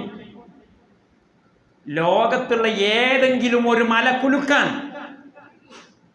ആശകലമുള്ള 8 ബില്യൺ ജനങ്ങൾ ഒരുമിച്ച് കൂടിയാൽ കഴിയില്ല. അള്ളാഹുവിൻ്റെ റസൂലിനോട് മലക്കുൽ ജിബാൽ പറയുന്നു, നിങ്ങൾ ഇപ്പം അങ്ങോട്ട് പറഞ്ഞ 2 മലയെ ഇളക്കുക എന്നല്ല, 2 മലയും എടുത്തിട്ട് ഇവരെ തലമണ്ടൻ്റെ മുകളിൽ ഞാൻ കമഴ്ത്തി വെക്കും, അങ്ങ് പറയണം. റസൂൽ പറഞ്ഞു, ബൽ അർജു അൻ യുഖ്രിജല്ലാഹു മിൻ അസ്ലാബിഹിം മൻ യഅബുദുഹു ലാ യുശ്രികുഹു ബിഹി ഷൈആ. ഇത്രയും പ്രതിസന്ധിയുള്ള സമയത്ത് ഞാൻ ചഞ്ചല ചിത്തനായിക്കൊണ്ട് മനഃചാഞ്ചല്യമില്ലാതെ സ്വബോധത്തോടുകൂടി ചിന്തിക്കേണ്ടവനാണ്. ആളുകളെ കൊന്നൊടുക്കാൻ വന്നവനല്ല ഞാൻ. എനിക്ക് ഒരു തലമുറയ്ക്ക് ശേഷം അടുത്ത തലമുറയിലെങ്കിലും അള്ളാഹുവിൻ്റെ ഏകത്വവും മഹത്വവും അംഗീകരിക്കുന്ന ഒരു കുട്ടിയെങ്കിലും ജനിച്ചു വീഴണമെന്ന ആഗ്രഹത്തോടു കൂടിയാണ് ഞാൻ പുറപ്പെട്ടത്. ആ ആഗ്രഹത്തിൻ്റെ പേരിലാണ് എനിക്ക് ഇത്രയും പീഡനങ്ങൾ ഉണ്ടായത്. അതുകൊണ്ട് ഞാൻ പ്രതീക്ഷിക്കുന്നത് അവരെ കൊന്നു നശിപ്പിക്കലല്ല, ബൽ അർജു അൻ യുഖ്രിജല്ലാഹു മിൻ അസ്ലാബിഹിം മൻ യഅബുദുഹു വലാ യുശ്രികു ബിഹി ഷൈആ. അവരുടെ മുതുകിൽ നിന്ന് ഏകദൈവത്വം അംഗീകരിക്കുന്ന സന്താന പരമ്പരകളെ അള്ളാഹു കൊണ്ടുവരിക എന്നതാണ് എൻ്റെ ഉദ്ദേശം. അതുകൊണ്ട് നിങ്ങളിപ്പോൾ ആക്ഷൻ ഒന്നും എടുക്കണ്ട. അങ്ങനെ ത്വായിഫിൽ നിന്ന് മക്കയിലേക്ക് വരികയാണ്. മക്കയിൽ ഒരുപാട് സംഭവങ്ങൾ ഞാൻ ചുരുക്കി പറയാം. മക്കയിലേക്ക് വന്നപ്പോൾ രണ്ടാമത് ആ മക്കയിലേക്ക് കടക്കാനൊക്കെ വലിയ പ്രയാസമുണ്ട്. സെക്യൂരിറ്റിക്ക് വേറെ ആൾ നിന്നു. മുത്തഇം ഇബ്നു അദി എന്ന് പറയുന്ന അമുസ്ലിമായ ഒരാളുടെ സെക്യൂരിറ്റിയിലാണ് സ്വന്തം നാട്ടിലേക്ക് രണ്ടാമത് പ്രവാചകൻ പ്രവേശിക്കുന്നത്. അങ്ങനെ ഹജ്ജിൻ്റെ സമയമായി ചുരുക്കി പറയാൻ, ഒരുപാട് ഞാൻ കട്ട് ചെയ്തിട്ടാണ് പറയുന്നത്, ചുരുക്കാണ്. ഹജ്ജിൻ്റെ സമയമായപ്പോൾ തൗഹീദ് പറയാൻ പുറപ്പെട്ടു. എല്ലാ കൊല്ലവും ഹജ്ജ് നടക്കുന്നുണ്ട്. 25 ലക്ഷം 30 ലക്ഷം ആളുകൾ എല്ലാ കൊല്ലവും ഹജ്ജിന് പരിശുദ്ധ മക്കയിൽ ഒരുമിച്ച് കൂടുന്നുണ്ട്. ഹജ്ജിന് പോകുന്നവരിൽ ഭൂരിഭാഗം ആളുകൾക്കും തൗഹീദ് എന്ത്, ഷിർക്ക് എന്ത് എന്ന് കൃത്യമായിട്ട് അറിയില്ല എന്ന് പറഞ്ഞാൽ അറിയില്ല. പറയുന്നതിന് നമുക്ക് പേടിയൊന്നുമില്ല. പക്ഷെ ഹജ്ജിന് പോകുന്നവരാണ്. അള്ളാഹിനെ പേടിയുണ്ട് എന്നാണ് അവരെ വിചാരം. അള്ളാഹുവിൻ്റെ പ്രവാചകനോട് സ്നേഹമുണ്ട് എന്നാണ് അവരെ വിചാരം. അതിനൊന്നും നമ്മൾ എതിരല്ല. പക്ഷെ എന്താണ് തൗഹീദ്, എന്താണ് ഷിർക്ക് എന്നറിയാത്ത വലിയ ജനക്കൂട്ടം തമ്പടിക്കുകയാണ്. 25-30 ലക്ഷം ആളുകൾ. അവരെ മുമ്പിലാണ് തൗഹീദ് പറയേണ്ടത് എന്ന് അള്ളാഹുവിൻ്റെ റസൂൽ പഠിപ്പിക്കുകയാണ്. അത് വെറും ലബ്ബൈക്ക് അല്ലാഹുമ്മ ലബ്ബൈക്ക് എന്ന് പറഞ്ഞ് പോരാൻ വേണ്ടിയിട്ട് പോകുന്നതല്ല. അല്ലെങ്കിൽ എന്തോ കുറേ കർമ്മങ്ങൾ, കുറേ ആചാരങ്ങൾ ചെയ്തിങ്ങോട്ട് പോരാൻ വേണ്ടിയുള്ള ഉല്ലാസയാത്രയല്ല. ഏറ്റവും വലിയ ജനക്കൂട്ടം തമ്പടിക്കുന്ന സമയത്ത് ഖൂലു ലാ ഇലാഹ ഇല്ലല്ലാഹു തുഫ്ലിഹു, വിളിച്ചു പ്രാർത്ഥിക്കേണ്ടത് അള്ളാഹുവിനെ മാത്രമാണ്. അനുസരിക്കപ്പെടേണ്ടവൻ അള്ളാഹു മാത്രമാണ്. നിയമം നിർമ്മിക്കാനുള്ള അധികാരം അള്ളാഹുവിന് മാത്രമാണ്. ഇസങ്ങൾ തലകുത്തി മറയണം. കമ്മ്യൂണിസം തൗഹീദുമായിട്ട് ഏറ്റുമുട്ടുന്നതാണ്. ഫ്യൂഡലിസം ഏറ്റുമുട്ടുന്നതാണ്. സോഷ്യലിസം ഏറ്റുമുട്ടുന്നതാണ്. ഡെമോക്രസി ഏറ്റുമുട്ടുന്നതാണ്. കൃത്യമായിട്ട് പറയണം.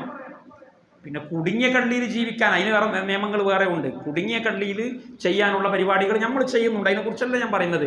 ഇസ്ലാമിൻ്റെ അടിസ്ഥാന സിദ്ധാന്തം പരിശുദ്ധ ഹജ്ജിൻ്റെ സമയത്ത്, ആ ഹജ്ജ് തൗഹീദിൻ്റെ ഹജ്ജല്ല, ഷിർക്കിൻ്റെ ഹജ്ജ്, ഇസ്ലാം പൂർവ്വകാലത്തെ ഹജ്ജ്.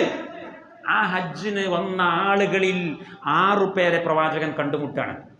ചുരുക്കി പറയാം, ആ 6 പേർ മുസ്ലിങ്ങളായി തിരിച്ചുപോയി. ചുരുക്കിയാട്ടോ, ഞാൻ 2 പേജാണ് ഇപ്പോൾ ഒരു വരിയിൽ പറഞ്ഞത്. അവർ മക്കയിൽ നിന്ന് മദീനയിലേക്ക് തിരിച്ചുപോയി. ഇത് റസൂലുള്ളാഹിന്റെ എത്രാമത്തെ വയസ്സിലാണ്? 50-ാമത്തെ വയസ്സ്. പിറ്റേത്തെ കൊല്ലം അവർ ഖസ്റജികളായിരുന്നു. ഖസ്റജികളായ 6 പേർ തിരിച്ചുപോയി. പിറ്റേത്തെ കൊല്ലം അവർ തിരിച്ചു വന്നു, ഹജ്ജിന് വന്നു. റസൂലുള്ളാഹിന്റെ 51-ാമത്തെ വയസ്സിൽ തിരിച്ചു വന്നു. അതിൽ 12 പേരുണ്ടായിരുന്നു. നേരത്തെ 6ഉം പുതിയ 6ഉം. ആ 12 പേരിൽ 10 പേര് ഖസ്റജികൾ, 2 പേര് ഔസികൾ. ഈ 2 ഗോത്രവും ഭയങ്കര സംഘട്ടനാണ്, തമ്മിൽ കണ്ടുകൂടാത്തവരാണ്. എന്നിട്ട് പോലും ഖസ്റജികളായ 6 പേർ കടുത്ത ശത്രുക്കളായ ഔസ് ഗോത്രത്തിൽപ്പെട്ട ആളുകളുടെ വീടാന്തരം കയറിയിട്ട് ലാ ഇലാഹ ഇല്ലല്ലാഹ് പറഞ്ഞപ്പോൾ 2 ആളെ കിട്ടി. ആ 2 ആളെയും കൂട്ടിയിട്ട് മറ്റുള്ള 10 പേരും 12 പേർ നബി സല്ലല്ലാഹു അലൈഹി വസല്ലം തങ്ങളുടെ 51-ാമത്തെ വയസ്സിൽ ഹജ്ജിലേക്ക് വന്നു. രാത്രി സമയത്ത്, അർദ്ധരാത്രിയിൽ, ആസൂത്രണമാണ്, പ്ലാനിംഗ് ആണ്. അർദ്ധരാത്രിയിൽ പ്രവാചക തിരുമേനി അവരുമായി സന്ധിച്ചു, കരാറ് ചെയ്തു. ആ കരാറാണ്. ആ കരാറിൽ നിസ്കാരവും നോമ്പും സക്കാത്തും ഹജ്ജും ഒന്നുമില്ല. ആ കരാറിൽ ആദ്യമുള്ളത് ലാ ഇലാഹ ഇല്ലല്ലാഹയാണ്. തുബായഊനി അലാ അല്ലാ തുശ്രികൂ ബില്ലാഹ് വലാ തസ്നു വലാ തസ്രിഖു വലാ തഖ്തുലു ഔലാദകും. ഇത്തരം കാര്യങ്ങളേ ഉള്ളൂ. ഈ കാര്യങ്ങൾ കരാറ് വാങ്ങി. ഏകദൈവത്വം അംഗീകരിക്കണം, മോഷ്ടിക്കാൻ പാടില്ല, വ്യഭിചരിക്കാൻ പാടില്ല, സന്താനങ്ങളെ കൊല ചെയ്യാൻ പാടില്ല. അവർ തിരിച്ചുപോയി. തിരിച്ചു പോകുമ്പോൾ ആ കൂട്ടത്തിൽപ്പെട്ട സഹാബികൾ അവര് മുസ്ലിമീങ്ങളായി തിരിച്ചു പോകാണ്. അവർ പോകുമ്പോൾ പറയുന്നുണ്ട്, മുഹമ്മദ് റസൂലുള്ളാഹിയെ ഈ പർവ്വത നിരകളുടെ ഇടയിൽ നമ്മൾ എത്ര കാലം ഉപേക്ഷിക്കും? ഹത്താ മത്താന തുർഖു റസൂലല്ലാഹ് യുത്റദു ഫി ജിബാലി മക്കത്ത വയുഖാഫ്. ഈ പർവ്വതത്തിന്റെ താഴ്വാരങ്ങളിൽ പീഡിപ്പിക്കപ്പെടുന്ന നിലയിൽ മുഹമ്മദ് നബിയെ ഇട്ടേച്ചു പോകുന്നത് ശരിയാണോ? അവർ ആത്മകഥം ചെയ്തുകൊണ്ടാണ് തിരിച്ചു പോകുന്നത്. തിരിച്ചു പോകുമ്പോൾ അള്ളാഹുവിന്റെ റസൂൽ അവരെ കൂട്ടത്തിൽ ഒരു അംബാസഡറെ പറഞ്ഞയക്കുന്നു. ആ അംബാസഡറുടെ പേരാണ് മുസ്അബ് ഇബ്നു ഉമൈർ. അൻഅമു ഫതൻ ഫീ മക്ക. പരിശുദ്ധ മക്കയിലെ ഏറ്റവും സുഖിയനായ, ഏറ്റവും പ്രതാപശാലിയായ, ഏറ്റവും സുന്ദരനായ, വാതിൽ പഴുതുകളിലൂടെ ചെറുപ്പക്കാരികളായ പെൺകുട്ടികൾ നോക്കി കൊതിക്കുന്ന, കിട്ടിയാൽ കുഴപ്പമില്ല എന്ന് ആഗ്രഹിക്കുന്ന അതിസുന്ദരനായ, അത്തറിന്റെ വെള്ളത്തിൽ ഡ്രസ്സുകൾ അലക്കുന്ന, നാട്ടിലെ ഏറ്റവും മുന്തിയ കാരക്ക കഴിക്കുന്ന, ഏറ്റവും മുന്തിയ വസ്ത്രം ധരിക്കുന്ന മക്കയുടെ പ്രാന്തപ്രദേശങ്ങളിൽ, മക്കയുടെ തെരുവോരങ്ങളിൽ മുസ്അബ് ഇബ്നു ഉമൈർ ഇറങ്ങി നടന്നാൽ പരിസരത്ത് മുഴുവനും അതിശക്തമായ സുഗന്ധം അടിച്ചു വീശും. അങ്ങനെയുള്ള മുസ്അബ് നബി സല്ലല്ലാഹു അലൈഹി വസല്ലം തങ്ങളുടെ യൂണിവേഴ്സിറ്റിയിൽ 10 വർഷം പഠിച്ച, ഡോക്ടറേറ്റ് വാങ്ങിയിട്ടുള്ള വിദ്യാർത്ഥിയാണ്. പ്രവാചകത്വത്തിന്റെ തുടക്കത്തിൽ തന്നെ കൂടെ കൂടിയ ആളാണ് മുസ്അബ്. അതിന്റെ പേരിൽ ഉമ്മ അദ്ദേഹത്തെ ബഹിഷ്കരിച്ചു. ഉമ്മ അദ്ദേഹത്തെ വീട്ടിന്റെ തടങ്കലിൽ അടച്ചു. ഭക്ഷണം കൊടുത്തില്ല, വെള്ളം കൊടുത്തില്ല. സ്വന്തം ഉമ്മ. ആ ഉമ്മയായിരുന്നു ഈ മോനെ പൊന്നുപോലെ നോക്കിയിരുന്നത്. പക്ഷെ മുഹമ്മദിന്റെ പ്രസ്ഥാനത്തിൽ കൂടിയപ്പോ ഇത്രയും സ്നേഹമുള്ള ഉമ്മ, ഞാൻ പറഞ്ഞല്ലോ വയസ്സന്മാരാകുമ്പോൾ അങ്ങനെയാ, ദഹിക്കൂല. വയസ്സന്മാർക്ക് ദഹനക്കേട് കൂടുതലാണ്. മുസ്അബ് 1-ാം ഹിജ്റ എത്യോപ്യയിലേക്ക് പോയി, തിരിച്ചു വന്നു. മുഹമ്മദ് റസൂലുള്ളാഹിയുടെ ദാറുൽ അർഖം ഇബ്നുൽ അർഖം എന്ന ഇസ്ലാമിന്റെ ആദ്യത്തെ സർവകലാശാലയിൽ പഠിച്ചു പൂർത്തിയാക്കി. റസൂലുള്ളാഹിന്റെ 50-ാമത്തെ വയസ്സിൽ, 52-ാമത്തെ വയസ്സിൽ 1-ാം അഖബ ഉടമ്പടി എന്നാണ് ഇതിനെപ്പറ്റി പറയാ. ബൈഅത്തുൽ അഖബത്തിൽ ഊല. മനപ്പാടാക്കണം ഇത്. 1-ാം അഖബ ഉടമ്പടി കഴിഞ്ഞ് 12 പേര് പോകുമ്പോൾ മുസ്അബ് ഇബ്നു ഉമൈറിനെ ഖുർആൻ വായിച്ചു കൊടുക്കാൻ വേണ്ടി, ഇസ്ലാമിക ചരിത്രത്തിലെ മുക്രി എന്ന് പറയില്ല നമ്മൾ, ഇസ്ലാമിലെ ചരിത്രത്തിലെ ആദ്യത്തെ മുക്രിയാണ് മുസ്അബ് ഇബ്നു ഉമൈർ. അദ്ദേഹത്തിന്റെ പേരതാണ്. മദീനയിൽ പോയിട്ട് ഖുർആൻ പഠിപ്പിക്കുന്നു. വലിയ സംഭവമാണ്. സഅദ് ഇബ്നു മുആദ് റളിയല്ലാഹു അൻഹു, ഔസ് ഗോത്ര തലവൻ, അതുപോലെ ഉസൈദ് ഇബ്നു ഹുദൈർ, അവരെ പോലെയുള്ള വലിയ പ്രമാണിമാരെയൊക്കെ ഇസ്ലാമിലേക്ക് കൊണ്ടുവരുന്നത് മുസ്അബ് ഇബ്നു ഉമൈറാണ്. അങ്ങനെ ആ കൊല്ലം കഴിഞ്ഞു. അടുത്ത കൊല്ലം ദുൽഹിജ്ജ മാസത്തിൽ ഹജ്ജിന് വന്നു വലിയ ഒരു കാഫില കൂട്ടം. ആ കൂട്ടത്തിൽ 500-ലധികം ആളുകളുണ്ട് എന്ന് ചില ചരിത്ര രേഖകളിൽ കാണുന്നു. കൃത്യമാണോ എന്ന് എനിക്കറിയില്ല, എങ്കിലും വലിയൊരു കൂട്ടമാണ്. ആ കൂട്ടത്തിൽ 75 പേരുണ്ട് വിശ്വാസികൾ. അവർ വിശ്വാസികളാണ് എന്നത് മറ്റുള്ളവർ അറിയില്ല. അങ്ങനെ പരിശുദ്ധ കാബാലയത്തിന്റെ അടുക്കൽ മിനായിൽ അവർ തമ്പടിച്ചു. വലിയ ടെന്റിന്റെ ഉള്ളിൽ മദീനക്കാരായ ആളുകൾ, ഹജ്ജിന് വന്നവരുടെ ടെന്റിന്റെ ഉള്ളിൽ നിന്ന് രാത്രി സമയം 12:30-1 മണി സമയത്ത് പ്രവാചകനുമായി നേരത്തെ അഗ്രിമെന്റ് ഉണ്ട്, ഞങ്ങൾ ഇരുട്ടിന്റെ മറവിൽ നിങ്ങളെ കാണാൻ വേണ്ടി വരും. അങ്ങനെ ടെന്റിന്റെ ഉള്ളിൽ നിന്ന് ഓരോരുത്തർ എല്ലാവരും കൂടി 75 ആൾക്കാർ ഒന്നായിട്ട് പോരാൻ പറ്റൂല. ഫ്ലാഷ് ആവും. ഒരാൾ ചാടി, പിന്നെ 2 ആൾ ചാടി, 2 ആൾ, ഓരോരുത്തർ ഈ 2 ആളുകളായിട്ട് ചാടിയിട്ട് കല്ലേറ് നടക്കുന്ന അഖബ എന്ന് പറയുന്ന സ്ഥലത്ത് വന്നു. അർദ്ധരാത്രിയിൽ പ്രവാചകൻ അവരുമായി സന്ധിക്കുന്നു. 75 പേരുണ്ട്, അതിൽ 2 സ്ത്രീകളാണ്. അങ്ങനെ ആ സന്ധിച്ചതിൻ്റെ പശ്ചാത്തലത്തിൽ ഉണ്ടായിട്ടുള്ള 2-ാമത്തെ ഉടമ്പടി ബൈഅത്തുൽ അഖബത്തി സാനിയ, 2-ാം അഖബ ഉടമ്പടി. ഇൻഷാ അല്ലാഹ് അത് നമുക്ക് പറയാം. 2-ാം അഖബ ഉടമ്പടി 1-ാം അഖബ ഉടമ്പടിയുമായിട്ട് ചെറിയ വ്യത്യാസമുണ്ട്. അതിൽ നേരത്തെ പറഞ്ഞിട്ടുള്ള ഗണ്ണികകളൊക്കെ ഉണ്ട്, അത് ഞാൻ ആവർത്തിക്കുന്നില്ല. കൂടെ ഒരു ഗണ്ണിക വേറെയുണ്ട്. ഉടമ്പടിയാണ്, പ്രവാചകനോട് കരാർ വാങ്ങണം. എന്താണ് ആ അവസാനത്തെ ഖണ്ഡിക? വഅൻ തൻസുറൂനി ഇദാ അതൈതുക്കും ഇദാ ഖദിംതു ഇലൈക്കും വതഹ്മൂനി മിമ്മ തഹ്മൂന മിൻഹു അൻഫുസക്കും വഅസ്വാജക്കും വഅബ്നാഅക്കും. ഇതാണ് കൂടുതലുള്ള ഖണ്ഡിക. അത് ഒരർത്ഥത്തിൽ ഒരു യുദ്ധപ്രഖ്യാപനമാണ്. വ്യഭിചരിക്കരുത്, കള്ളുകുടിക്കരുത്, അല്ലെങ്കിൽ കൊലപാതകം നടത്തരുത്, അത്ര മാത്രമല്ല. അതിൻ്റെ അപ്പുറത്ത് ഞാൻ നിങ്ങളുടെ നാട്ടിലേക്ക് വരികയാണെങ്കിൽ നിങ്ങളുടെ സ്വന്തം ശരീരത്തെയും ഭാര്യമാരെയും സന്താനങ്ങളെയും ശത്രുക്കളിൽ നിന്ന് നിങ്ങൾ എപ്രകാരം സംരക്ഷിക്കുമോ അപ്രകാരം എന്നെയും നിങ്ങൾ സംരക്ഷിക്കും എന്ന കരാർ. അതാണ് ആവശ്യപ്പെടുന്നത്. ആ കരാർ കൊടുക്കാൻ ഒരു തയ്യാറാണ്, ആവശ്യപ്പെടേണ്ട കാര്യമൊന്നുമില്ല. ഓല അതിന് വേണ്ടി വന്നതാ, രണ്ടാം അഖബ ഉടമ്പടി. അപ്പോൾ ഈ സംസാരങ്ങൾ നടന്നുകൊണ്ടിരിക്കുമ്പോൾ ആ കൂട്ടത്തിൽപ്പെട്ട ഒരു ചെറുപ്പക്കാരൻ എഴുന്നേറ്റ് നിന്നു. ആ ചെറുപ്പക്കാരൻ ഒന്നാമത്തെ പ്രാവശ്യം വന്ന ചെറുപ്പക്കാരനാണ്. ഈ കൊല്ലത്തിൻ്റെ മുന്നുള്ള കൊല്ലം, അതിൻ്റെ മുന്നേ ആദ്യത്തെ ബാച്ചിൽ 6 പേര് വന്നില്ലേ, ആ 6ൽപ്പെട്ട ഒരാളാണ് ആ ചെറുപ്പക്കാരൻ. അദ്ദേഹത്തിൻ്റെ പേരാണ് അബൂ ഉമാമ അസ്അദ് ഇബ്നു സുറാറ. ഇസ്ലാമിക ചരിത്രത്തിൽ ആദ്യമായിട്ട് ജുമാ നിസ്കാരം നിർവഹിച്ചത്, നേതൃത്വം കൊടുത്തത് അദ്ദേഹമാണ് മദീനയിൽ. അദ്ദേഹം ചെറുപ്പക്കാരൻ. അദ്ദേഹം എഴുന്നേറ്റ് നിന്നിട്ട് കൂട്ടുകാരോട് പറഞ്ഞു, നിങ്ങളിപ്പോൾ എന്താ വിചാരിച്ചത്? നമ്മൾ ഇങ്ങോട്ട് വന്നത് മുഹമ്മദ് നബി അള്ളാഹുവിൻ്റെ പ്രവാചകനാണെന്ന് 100% ഉറപ്പായിട്ട് തന്നെ നമ്മൾ വന്നത്, അതിലൊന്നും സംശയമില്ല. പക്ഷെ നിങ്ങളിപ്പോൾ ഈ കൈ കൊടുക്കുന്നുണ്ടല്ലോ, മുഹമ്മദ് നബിക്ക് നിങ്ങൾ ഈ അഗ്രിമെൻ്റ് കൊടുക്കുന്നതിൻ്റെ അർത്ഥം എന്താണെന്ന് നിങ്ങൾക്ക് മനസ്സിലായണോ? നിങ്ങൾ ചെറുപ്പക്കാരാണ്, കണ്ടോ, ചെറുപ്പക്കാരാണ് ഇവർ. ഈ പറയുന്ന ആളും ചെറുപ്പക്കാരനാണ്. ചെറുപ്പക്കാരാകുമ്പോൾ എടുത്തു ചാടും. യുദ്ധത്തിന് യുദ്ധം, അടിക്ക് അടി, തല്ലിന് തല്ലെന്നല്ലേ പറയാം. അപ്പം അതുകൊണ്ട് വരുംവരായികളെക്കുറിച്ച് ആലോചിക്കി ഞാനൊരു കാര്യം പറഞ്ഞുതരാം. ഇന്ന ഇഖ്റാജഹുൽ യൗമ മുഫാറഖത്തുൽ അറബി കാഫതൻ വഖത്ലു ഖിയാരിക്കും വഅൻ തഅല്ലഖുമുസ് സുയൂഫ്. ഇത് ഓർമ്മയിലുണ്ടായിക്കോട്ടെ. ഇപ്പം നിങ്ങൾ മുഹമ്മദ് നബിയുമായിട്ട് ഉടമ്പടി ചെയ്യുക എന്ന് പറഞ്ഞാൽ അതിൻ്റെ അർത്ഥം അറബികളുമായിട്ട് മുഴുവനും നിങ്ങൾ ബന്ധം വിച്ഛേദിക്കപ്പെടുകയും ഒറ്റപ്പെടുകയും ചെയ്യുകയാകുന്നു. നിങ്ങളെ വല്യാപ്പാരൊക്കെ കൊല്ലം ചെയ്യപ്പെട്ടു പോയിട്ടുണ്ട്. മദീനയിൽ ഇപ്പോൾ നമ്മളെ പൂർവികരൊക്കെ മരിച്ചുപോയി, നമ്മളെ സീനിയർ മെമ്പർമാരൊക്കെ മദീനയിൽ മരിച്ചിട്ടുണ്ട്. ഇനി ബാക്കിയുള്ളവരെയും കൂടി മുഹമ്മദ് നബിയുടെ ശത്രുക്കൾ കൊല്ലും. വഅൻ തഅല്ലഖുമുസ് സുയൂഫ്, വാളുകൾ നിങ്ങളെ കടിക്കും. വഇൻ കുൻതും ഖൗമൻ തസ്ബിറൂന അലാ ദാലിക ഫഅജ്റുക്കും അലല്ലാഹ്. ഞാനിപ്പോൾ നിങ്ങൾക്ക് മുന്നറിയിപ്പ് തന്നിട്ടുള്ള ഈ 3 ഭീഷണികൾ, ഈ 3 വെല്ലുവിളികൾക്ക് മുമ്പിൽ നിങ്ങൾ ക്ഷമാശീലരായി മുഹമ്മദ് നബിക്ക് അഗ്രിമെൻ്റ് കൊടുക്കുന്നുണ്ടോ? ഫഅജ്റുക്കും അലല്ലാഹ്, നിങ്ങളെ കൂലി അള്ളാഹുവിങ്കലുണ്ട്. എന്നാൽ വഇൻ കുൻതും ഖൗമൻ തുസീബുക്കും ഖീഫത്തുൻ, നിങ്ങൾക്ക് ചെറിയ ഒരു പേടിയെങ്ങാനും ഉണ്ടോ?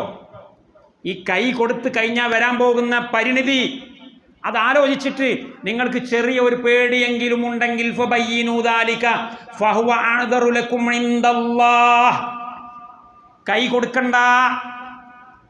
പേടിയുണ്ടെങ്കിൽ കൈ കൊടുക്കരുത്. കാരണം കൈ കൊടുത്തതിൻ്റെ ശേഷം മുഹമ്മദ് നബിയുടെ ജീവൻ സംരക്ഷിക്കാൻ നിങ്ങൾക്ക് കഴിയാതെ പോയാൽ നിങ്ങൾ ഏറ്റവും വലിയ നികൃഷ്ടരായിട്ട് മാറും. അതേസമയത്ത് എഗ്രിമെൻ്റ് ഒന്നും കൊടുക്കാതെ വെറും ലാ ഇലാഹ ഇല്ലല്ലാഹ് പറഞ്ഞ് നിങ്ങൾ തിരിച്ചു പോയാൽ നിങ്ങൾക്ക് പ്രശ്നമൊന്നുമില്ലല്ലോ. ഏറ്റെടുത്തിട്ട് ചെയ്യാതിരിക്കാൻ പാടില്ല. അതുകൊണ്ട് സാധിക്കുമോ എന്ന് 4 വട്ടം ചിന്തിച്ചിട്ട് മാത്രം എഗ്രിമെൻ്റ് ചെയ്താൽ മതി എന്ന് പറയാനാണ് സഅദ് ഇബ്നു സുറാറ എഴുന്നേറ്റ് നിന്നത്. കൂടെയുള്ള ചെറുപ്പക്കാർ പറഞ്ഞ് അമിതു അന്ന, അമിത് അന്ന യാ സഅദ്, അസ്അദ് മാറി നിൽക്കൂ അസ്അദ്, വല്ലാഹി ലൻ നദഅ ഹാദിഹിൽ ബൈഅ. നമ്മൾ ഇവിടെ ഒട്ടകപ്പുറത്ത് കയറി വന്നത് ഈ ചാഞ്ചാട്ടത്തിന് വേണ്ടിയല്ല, ശങ്കിച്ചു നിൽക്കാൻ വേണ്ടിയല്ല. ഈ കരാർ ഞങ്ങൾ നൽകുക തന്നെ ചെയ്യും. അങ്ങനെ പ്രവാചകന് അവർ കരാർ നൽകാൻ പോവാണ്. അപ്പോൾ ഒരാളും കൂടി എഴുന്നേറ്റു. കാര്യങ്ങളൊക്കെ അറിയണം. അബുൽ ഹൈസം ഇബ്നു തയ്യിഹാൻ എന്ന് പറയുന്ന മദീനയിലെ അൻസാരിയായ ഒരു സഹാബി ചെറുപ്പക്കാരൻ എഴുന്നേറ്റു. ആ സഹാബിക്ക് അറിയേണ്ടത് എന്താണെന്നറിയോ?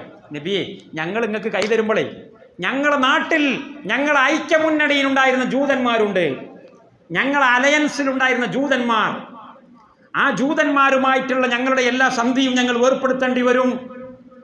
ഞങ്ങൾ നിങ്ങളെ സ്വീകരിക്കുന്നു, എന്നിട്ട് അള്ളാഹു നിങ്ങൾക്ക് ശക്തി നൽകുന്നു.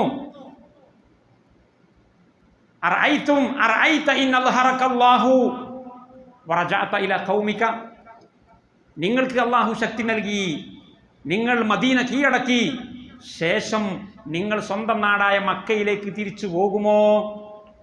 പോയാൽ ഞങ്ങൾ പിന്നെയും കൊടുങ്ങും, കാരണം ജൂതന്മാരുണ്ട്. അതാണ് ഞങ്ങൾക്ക് അറിയേണ്ടത്.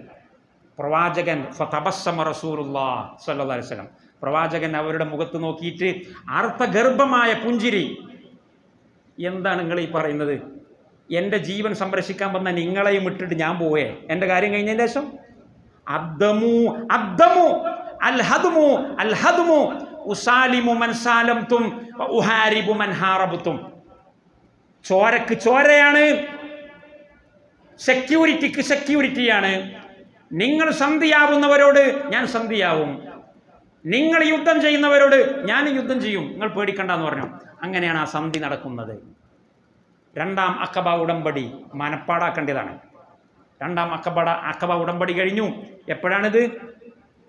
വലിയ പെരുന്നാൾ കഴിഞ്ഞ് അയ്യാമു തശ്രീഖിൻ്റെ രണ്ടാമത്തെ ദിവസം, ഔസത്തു അയ്യാമി തശ്രീഖ്. അതൊക്കെ സ്ട്രാറ്റജിയാണ്. എന്താ അയ്യാമു തശ്രീഖിൻ്റെ രണ്ടാമത്തെ ദിവസം? അത് ഒരു ഹജ്ജിൻ്റെ ഇതൊക്കെ കഴിഞ്ഞു, തവാഫ് കഴിഞ്ഞു, അത് കഴിഞ്ഞു, ഇത് കഴിഞ്ഞു. അയ്യാമു തശ്രീഖിനുള്ള ചില കർമ്മങ്ങളുണ്ട്. അയ്യാമു തശ്രീഖിൻ്റെ മൂന്നാമത്തെ ദിവസം കഴിഞ്ഞാൽ എല്ലാവരും നാട് വിടും. അതുകൊണ്ട് അയ്യാമു തശ്രീഖിൻ്റെ രണ്ടാമത്തെ ദിവസം അർദ്ധരാത്രിയാണ് പ്രവാചകൻ ഈ ഉടമ്പടിയിൽ ഏർപ്പെടുന്നത്. കാരണം പിറ്റേന്ന് നേരം വെളുത്ത ഓല ഇവിടെ കാണാൻ പാടില്ല. കാരണം ഈ ഉടമ്പടി കഴിഞ്ഞ നേരെ പിറ്റേന്ന് സുബൈൻ്റെ മുന്നേ തന്നെ ഖുറൈശികൾ വന്നു. കാരണം ഒരു മണം പിടിക്കുന്നുണ്ട്, മുഹമ്മദ് മക്കയിൽ നിന്ന് എക്സിറ്റ് ആവാൻ പാടില്ല. നമ്മൾ വിചാരിച്ചു മുഹമ്മദ് നബി സ്വല്ലല്ലാഹു അലൈഹി വസല്ലം ഓല് ആട്ടി വിട്ടതാണ്. മുഹമ്മദ് നബി മക്കയിൽ നിന്ന് പോകാതിരിക്കലാണ് ഒരാവശ്യം. കാരണം അവർക്ക് 100% ഉറപ്പുണ്ട് മുഹമ്മദ് നബി സത്യസന്ധനാണ്. നമ്മുടെ അഹങ്കാരം കൊണ്ട് 40 വയസ്സ് പ്രായമുള്ള പ്രവാചകന് നമ്മൾ തലകുനിക്കാത്തത് കൊണ്ടാണ് നാട് വിട്ടു പോയാൽ മുഹമ്മദ് നബിയെ ചുമലിലേറ്റാൻ ലോകം മുഴുവൻ തയ്യാറാണ്. അപ്പം നമ്മൾ വഷളയാകും. അതുകൊണ്ട് ഇവിടെ നിൽക്കണം. മുഹമ്മദ് ഇവിടുന്ന് ഊരിച്ചാടാൻ പാടില്ല. ഉമർ ബിൻ ഖത്താബ് പോയി, ഉസ്മാൻ പോയി, മുസാബ് ബിൻ ഉമൈർ പോയി. അവസാനം മുഹമ്മദ് പോയാൽ അതിശക്തനായ ജേതാവായിട്ട് മുഹമ്മദ് ഈ മണ്ണിൽ ചവിട്ടിയാൽ ഒരു പൊടി പോലും കാണൂല. 100% ഉറപ്പല്ലേ നബിയാണെന്ന്? ആ ഉറപ്പിൻ്റെ വെളിച്ചത്തിലാണ് മുഹമ്മദ് നബി അവിടുന്ന് പോകാതിരിക്കാനുള്ള എല്ലാ ചരടുകളും വലിച്ചു. നേരം വെളുക്കുന്നതിന് മുന്നേ അവിടെ വന്നിട്ട് അവരോട് ചോദിച്ചു, ഇന്നലെ രാത്രി മുഹമ്മദ് ഇവിടെ വന്നിരുന്നോ? നിങ്ങളുമായിട്ട് വല്ല സന്ധ്യയും? അങ്ങനെ സംഭവമൊന്നുമില്ല, നമ്മളറിയില്ല. ഓലെല്ലാവരും നേരം വെളുപ്പ് കയറിയപ്പോത്തിന് ഒരു മദീനയിലേക്ക് വിട്ടു. അവർ മദീനയിലെത്തുന്നതിൻ്റെ മുന്നേ തന്നെ ഖുറൈശികൾക്ക് ശരിയായ വിവരം കിട്ടിയിട്ടുണ്ട്. സംഗതി മുഹമ്മദ് പറ്റിച്ചു. അവിടുന്ന് നല്ലൊരു ബറ്റാലിയൻ വന്നിട്ടുണ്ട്. ആ ബറ്റാലിയൻ കരാറ് കൊടുത്തിട്ടുണ്ട്. ചോരക്ക് ചോര ചോദിക്കാൻ മുഹമ്മദിന് നാളുകളുണ്ട്. ഇനി എന്താ ചെയ്യുക? ആ പശ്ചാത്തലത്തിലാണ് അവർ തീരുമാനിക്കുന്നത്, വൈദ് യംകുറു ബിക്കല്ലദീന കഫറു ലിയുഖ്രിജൂക ഔ ലിയുസ്ബിതൂക ഔ യഖ്തുലൂക ഔ യുഖ്രിജൂക വയംകുറൂന വയംകുറുല്ലാഹു വല്ലാഹു ഖൈറുൽ മാകിരീൻ. മുഹമ്മദിനെ കൊന്നുകളയണം എന്ന തീരുമാനത്തിൽ അവർ കൺക്ലൂഷൻ ആവുകയാണ്. ആ മൂർധന്യത്തിലാണ് അള്ളാഹു വിവരം കൊടുക്കുന്നത്, നബിയെ ഇനി പരീക്ഷണത്തിന് നിൽക്കണ്ട, നിങ്ങൾക്ക് പോകാനുള്ള അനുമതി.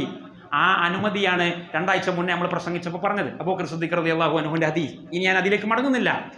അങ്ങനെ രണ്ടാം അഖബ ഉടമ്പടി ദുൽഹിജ്ജ 12 അർദ്ധരാത്രി അവസാനിച്ചു. ദുൽഹിജ്ജ കഴിഞ്ഞു, അവർ മദീനയിലെത്തി. പ്രവാചകൻ മക്കയിലാണ്. അബൂബക്കർ സിദ്ദീഖ് റളിയല്ലാഹു അൻഹു വന്നുകൊണ്ട് സമ്മതം ചോദിക്കുന്നുണ്ട്, നബിയെ ഞാൻ ഹിജ്റ പോവട്ടെ, മദീനയിലേക്ക് പോവട്ടെ. പ്രവാചകൻ എല്ലാവർക്കും സമ്മതം കൊടുത്തു. ബിലാൽ പോയി, സഅദ് ഇബ്നു അബീ വഖാസ് പോയി, ഉമർ ഇബ്നു ഖത്താബ് പോയി റളിയല്ലാഹു അൻഹും വഅർളാഹും. അബൂബക്കർ സിദ്ദീഖിന് മാത്രം സമ്മതം കൊടുത്തില്ല. അബൂബക്കറിന് സിദ്ദീഖ് ചരിത്രത്തിൽ 2ാമത് ആവർത്തിക്കാത്ത വ്യക്തിയുടെ പേരാണ് അബൂബക്കർ. അബൂബക്കറിനെ തെരഞ്ഞെടുക്കുന്നത് അള്ളാഹുവാണ്. മുഹമ്മദ് നബിയെ നിങ്ങൾക്ക് കൂടെ കൂട്ടാനുള്ള ആളെ ഞാൻ പറഞ്ഞു തരും, അദ്ദേഹത്തിന് സമ്മതം കൊടുക്കരുത്. അബൂബക്കർ സിദ്ദീഖ് റളിയല്ലാഹു അൻഹുവിന് സമ്മതം കൊടുക്കാതെ ബ്ലോക്ക് ചെയ്ത് നിർത്തിയതാണ്. ഞാൻ പറയും, അപ്പം നമുക്ക് ഒരുമിച്ച് പോവാം. അങ്ങനെ നട്ടുച്ച നേരത്ത് സമ്മതം കിട്ടി. റസൂലുള്ളാഹി തങ്ങൾ അബൂബക്കർ സിദ്ദീഖിൻ്റെ കൂടെ മദീനയിലേക്ക് പോയി. എന്താ ഞാൻ പറഞ്ഞത്, മദീനയിലേക്ക് 13 പോയി അല്ലേ? 13 അവർ മദീനയിൽ നിന്ന് പോയി. ദുൽഹജ്ജ് കഴിഞ്ഞു അല്ലേ? പിന്നെ ദുൽഹജ്ജ് കഴിഞ്ഞാൽ ഏതാ മാസം? മുഹറം കഴിഞ്ഞു. പിന്നെ ഏതാ മാസം? സഫറും കഴിഞ്ഞു. സഫറിൻ്റെ അവസാനത്തിലാണ് നബി സല്ലല്ലാഹു അലൈഹി വസല്ലം തങ്ങൾ നട്ടുച്ച നേരത്ത് വീട്ടിൽ നിന്ന് ഇറങ്ങിയിട്ട് ഹിജ്റ പുറപ്പെടുന്നത്. അഥവാ റബീഉൽ അവ്വൽ 1-ന്, സഫർ കഴിഞ്ഞാൽ റബീഉൽ അവ്വലാ. റബീഉൽ അവ്വൽ 1-നാണ് ഹിജ്റ പുറപ്പെടുന്നത്. ഞാൻ നേരത്തെ പറഞ്ഞു, സ്റ്റാർട്ടിങ്ങിൽ പറഞ്ഞു, റബീഉൽ അവ്വൽ 12-ന് മദീനയിലെത്തുന്നു. സംസാരത്തിൻ്റെ തുടക്കത്തിലേക്ക് വരികയാണ് ഞാൻ. റബീഉൽ അവ്വൽ 12-നാണ് ഹിജ്റ. എന്തേ ഹിജ്റ കലണ്ടർ മുഹറത്തിൽ തുടങ്ങിയത്? നിങ്ങൾക്ക് ഉത്തരം കിട്ടിയോ? ആർക്കും ഉത്തരം കിട്ടിയിട്ടില്ല? എന്നാ ഒന്നും കൂടി പറയാം.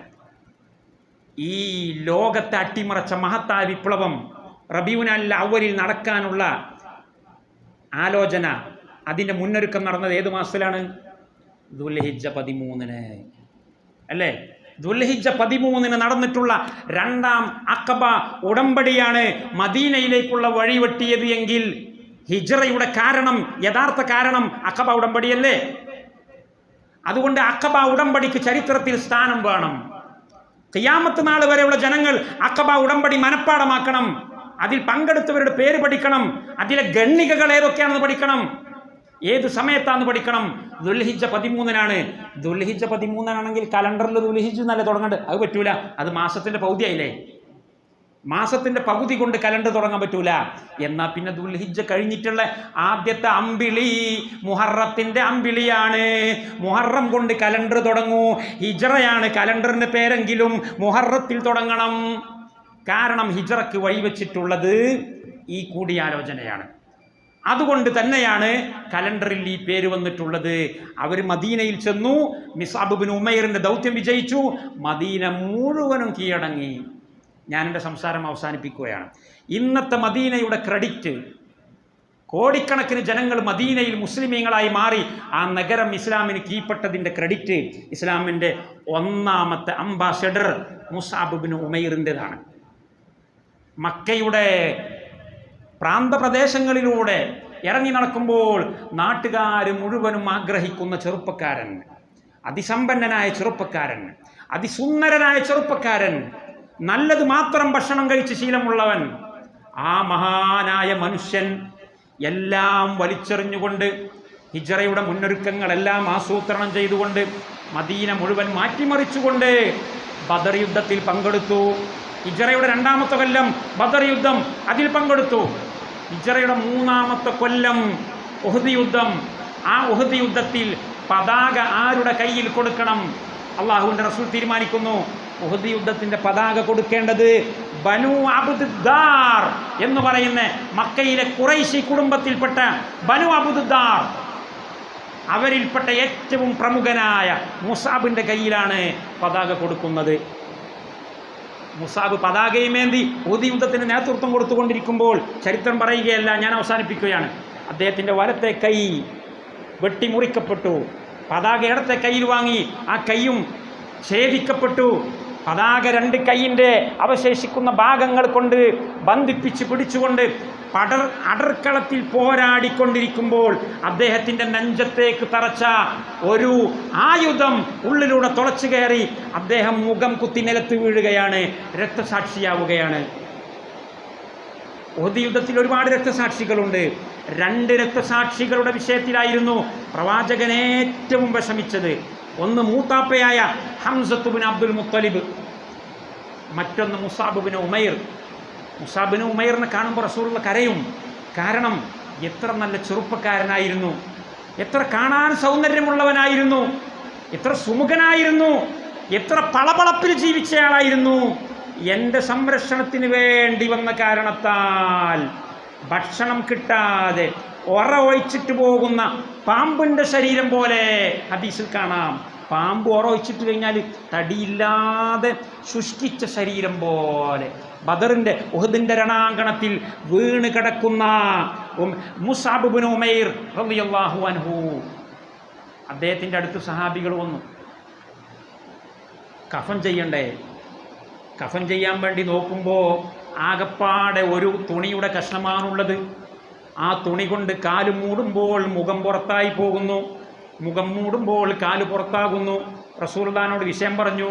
റസൂലുള്ളാഹി പറഞ്ഞു, ഇദ്ഖിർ എന്ന് പറയുന്ന ഒരു മരത്തിൻ്റെ ഇലകളുണ്ട്, ആ ഇലകൾ വെച്ച് കാൽഭാഗം പൊതിയണം, തുണി മുകളിലേക്ക് മുഖത്തിൻ്റെ ഭാഗത്തേക്ക് കൊണ്ടുവരണം, അങ്ങനെ കഫൻ ചെയ്യണമെന്ന് പറഞ്ഞ് മഹാനായ മുസ്അബ് ഇബ്നു ഉമൈർ റളിയല്ലാഹു അൻഹു ഏറ്റവും സുഖത്തിൽ ജീവിച്ചിരുന്ന മനുഷ്യൻ ഒരു വസ്ത്രം പോലും ഇല്ലാതെ അവസാനം ജീവിക്കുന്നു. ഒരു വസ്ത്രം പോലും ഇല്ലാതെ ഈ ലോകത്തിൽ നിന്ന് യാത്ര പറയുന്നു. ഖബ്ബാബ് ഇബ്നുൽ അറത്ത് ഉദ്ധരിക്കുന്ന ഒരു ഹദീസിൽ അത് പറയുകയാണ്, സ്വഹീഹുൽ ബുഖാരിയിൽ.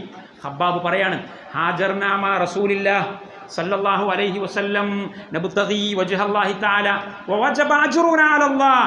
അല്ലാഹുവിൻ്റെ വജ്ഹിന് വേണ്ടി ഞങ്ങൾ പ്രവാചകന്റെ കൂടെ ഹിജ്റ പുറപ്പെട്ടു, ഞങ്ങളുടെ പ്രതിഫലം അല്ലാഹുവിങ്കൽ സ്ഥിരപ്പെട്ടു പോയിട്ടുണ്ട്. അത് പറഞ്ഞിട്ട് ഖബ്ബാബ് പറയുകയാണ്, ഫമിന്നാ മൻ ലം യഅകുൽ മിൻ അജ്രിഹി ശൈഅ. ഞങ്ങളുടെ കൂട്ടത്തിൽ പ്രവൃത്തിയുടെ പ്രതിഫലം കാണാതെ മരിച്ചുപോയവരുണ്ട്. ഞങ്ങളുടെ കൂട്ടത്തിൽ അധ്വാനിച്ച് കർമ്മം ചെയ്ത് കൃഷിയും കച്ചവടവുമായി സമ്പന്നരായവരുണ്ട്, ഇതൊന്നും ആസ്വദിക്കാൻ പറ്റാത്തവരുണ്ട് എന്ന് പറഞ്ഞിട്ട് പറയാണ്, ഫഖുതില മുസ്അബ് ഇബ്നു ഉമൈർ ഫലം നജിദ് ലഹു ഇല്ലാ നമിറതൻ ഇദാ ഗുത്തിയ ബിഹാ റിജ്ലുഹു ബദാ റഅസുഹു വഇദാ ഗുത്തിയ ബിഹാ റഅസുഹു ബദത് റിജ്ലുഹു. ഞങ്ങളെ കൂട്ടത്തിൽ ഹിജ്റ പോയ ആളാണ് മുസ്അബ്. അദ്ദേഹം മരണപ്പെടുന്ന സമയത്ത് ഒരു പൂർണ്ണ കഫൻ പോലും അദ്ദേഹത്തിൻ്റെ കയ്യിലില്ല. ആ കഥയെ പറയുന്നത്. അബ്ദുറഹ്മാൻ ഇബ്നു ഔഫ് എന്ന് പറയുന്ന കോടീശ്വരൻ്റെ മുമ്പിൽ ഒരു ദിവസം നോമ്പ് തുറക്കാനുള്ള ഭക്ഷണം കൊണ്ടുപോയി വെച്ചു. ആ നോമ്പ് തുറ, ആ ഭക്ഷണം ഇങ്ങനെ കണ്ടപ്പോൾ അദ്ദേഹത്തിൻ്റെ ഓർമ്മയിൽ വന്നു, മുസ്അബ് ഇബ്നു ഉമൈർ ഖുതില വലം യജിദ് ഇല്ലാ നമിറതൻ ഇദാ ഖുത്തിയ ബിഹാ വജ്ഹുഹു ബദത് റിജ്ലാഹു വഇദാ ഖുത്തിയ ബിഹാ റിജ്ലാഹു ബദാ റഅസുഹു. അങ്ങനെ അദ്ദേഹം കരഞ്ഞു. ആ ഭക്ഷണം കഴിക്കാൻ കഴിയാതെ അദ്ദേഹം എഴുന്നേറ്റ് പോകുന്നു. അദ്ദേഹം പറയാണ്, വഹുവ ഖൈറും മിന്നീ. ആരാത് പറയുന്നത്? സ്വർഗം കൊണ്ട് സന്തോഷ വാർത്ത അറിയിക്കപ്പെട്ട അബ്ദുറഹ്മാൻ ഇബ്നു ഔഫ് പറയാണ്, സ്വർഗം കൊണ്ട് സന്തോഷ വാർത്ത അറിയിക്കപ്പെടാത്ത മുസ്അബിനെ കുറിച്ച്, മുസ്അബ് റളിയല്ലാഹു അൻഹുവിനെ കുറിച്ച് അള്ളാഹുവിൻ്റെ റസൂൽ സ്വർഗം കൊണ്ട് സന്തോഷ വാർത്ത അറിയിച്ചിട്ടില്ല പ്രത്യേകിച്ച്. എന്നാൽ അബ്ദുറഹ്മാൻ ഇബ്നു ഔഫ് അങ്ങനെയല്ല. അങ്ങനെയുള്ള അബ്ദുറഹ്മാൻ ഇബ്നു ഔഫ് പറയാണ്, ഈ രംഗം അങ്ങനെ ഓർത്തിട്ട്, വഹുവ ഖൈറും മിന്നീ, അദ്ദേഹം എന്നെക്കാൾ എത്രയോ വലിയ മഹാനാണ്. അല്ലാഹു റബ്ബുൽ ഇസ്സത്തി വൽ ജലാൽ മുസ്അബ് ഇബ്നു ഉമൈറിൻ്റെയും അസ്അദ് ഇബ്നു സുറാറയുടെയും മുആദ് ഇബ്നു ജബലിൻ്റെയും കൂടെ ജന്നാത്തുൽ ഫിർദൗസിൽ ഒരുമിച്ച് കൂടാൻ നമുക്കും ഈ സദസ്സിലിരിക്കുന്ന എല്ലാവർക്കും, നമ്മുടെ മാതാപിതാക്കൾ നമ്മിൽ നിന്ന് മരിച്ചുപോയവർ എല്ലാവർക്കും തൗഫീഖ് ചെയ്യുമാറാകട്ടെ. വാഖിറു ദഅവാനാ അൽഹംദുലില്ലാഹി റബ്ബിൽ ആലമീൻ. അസ്സലാം.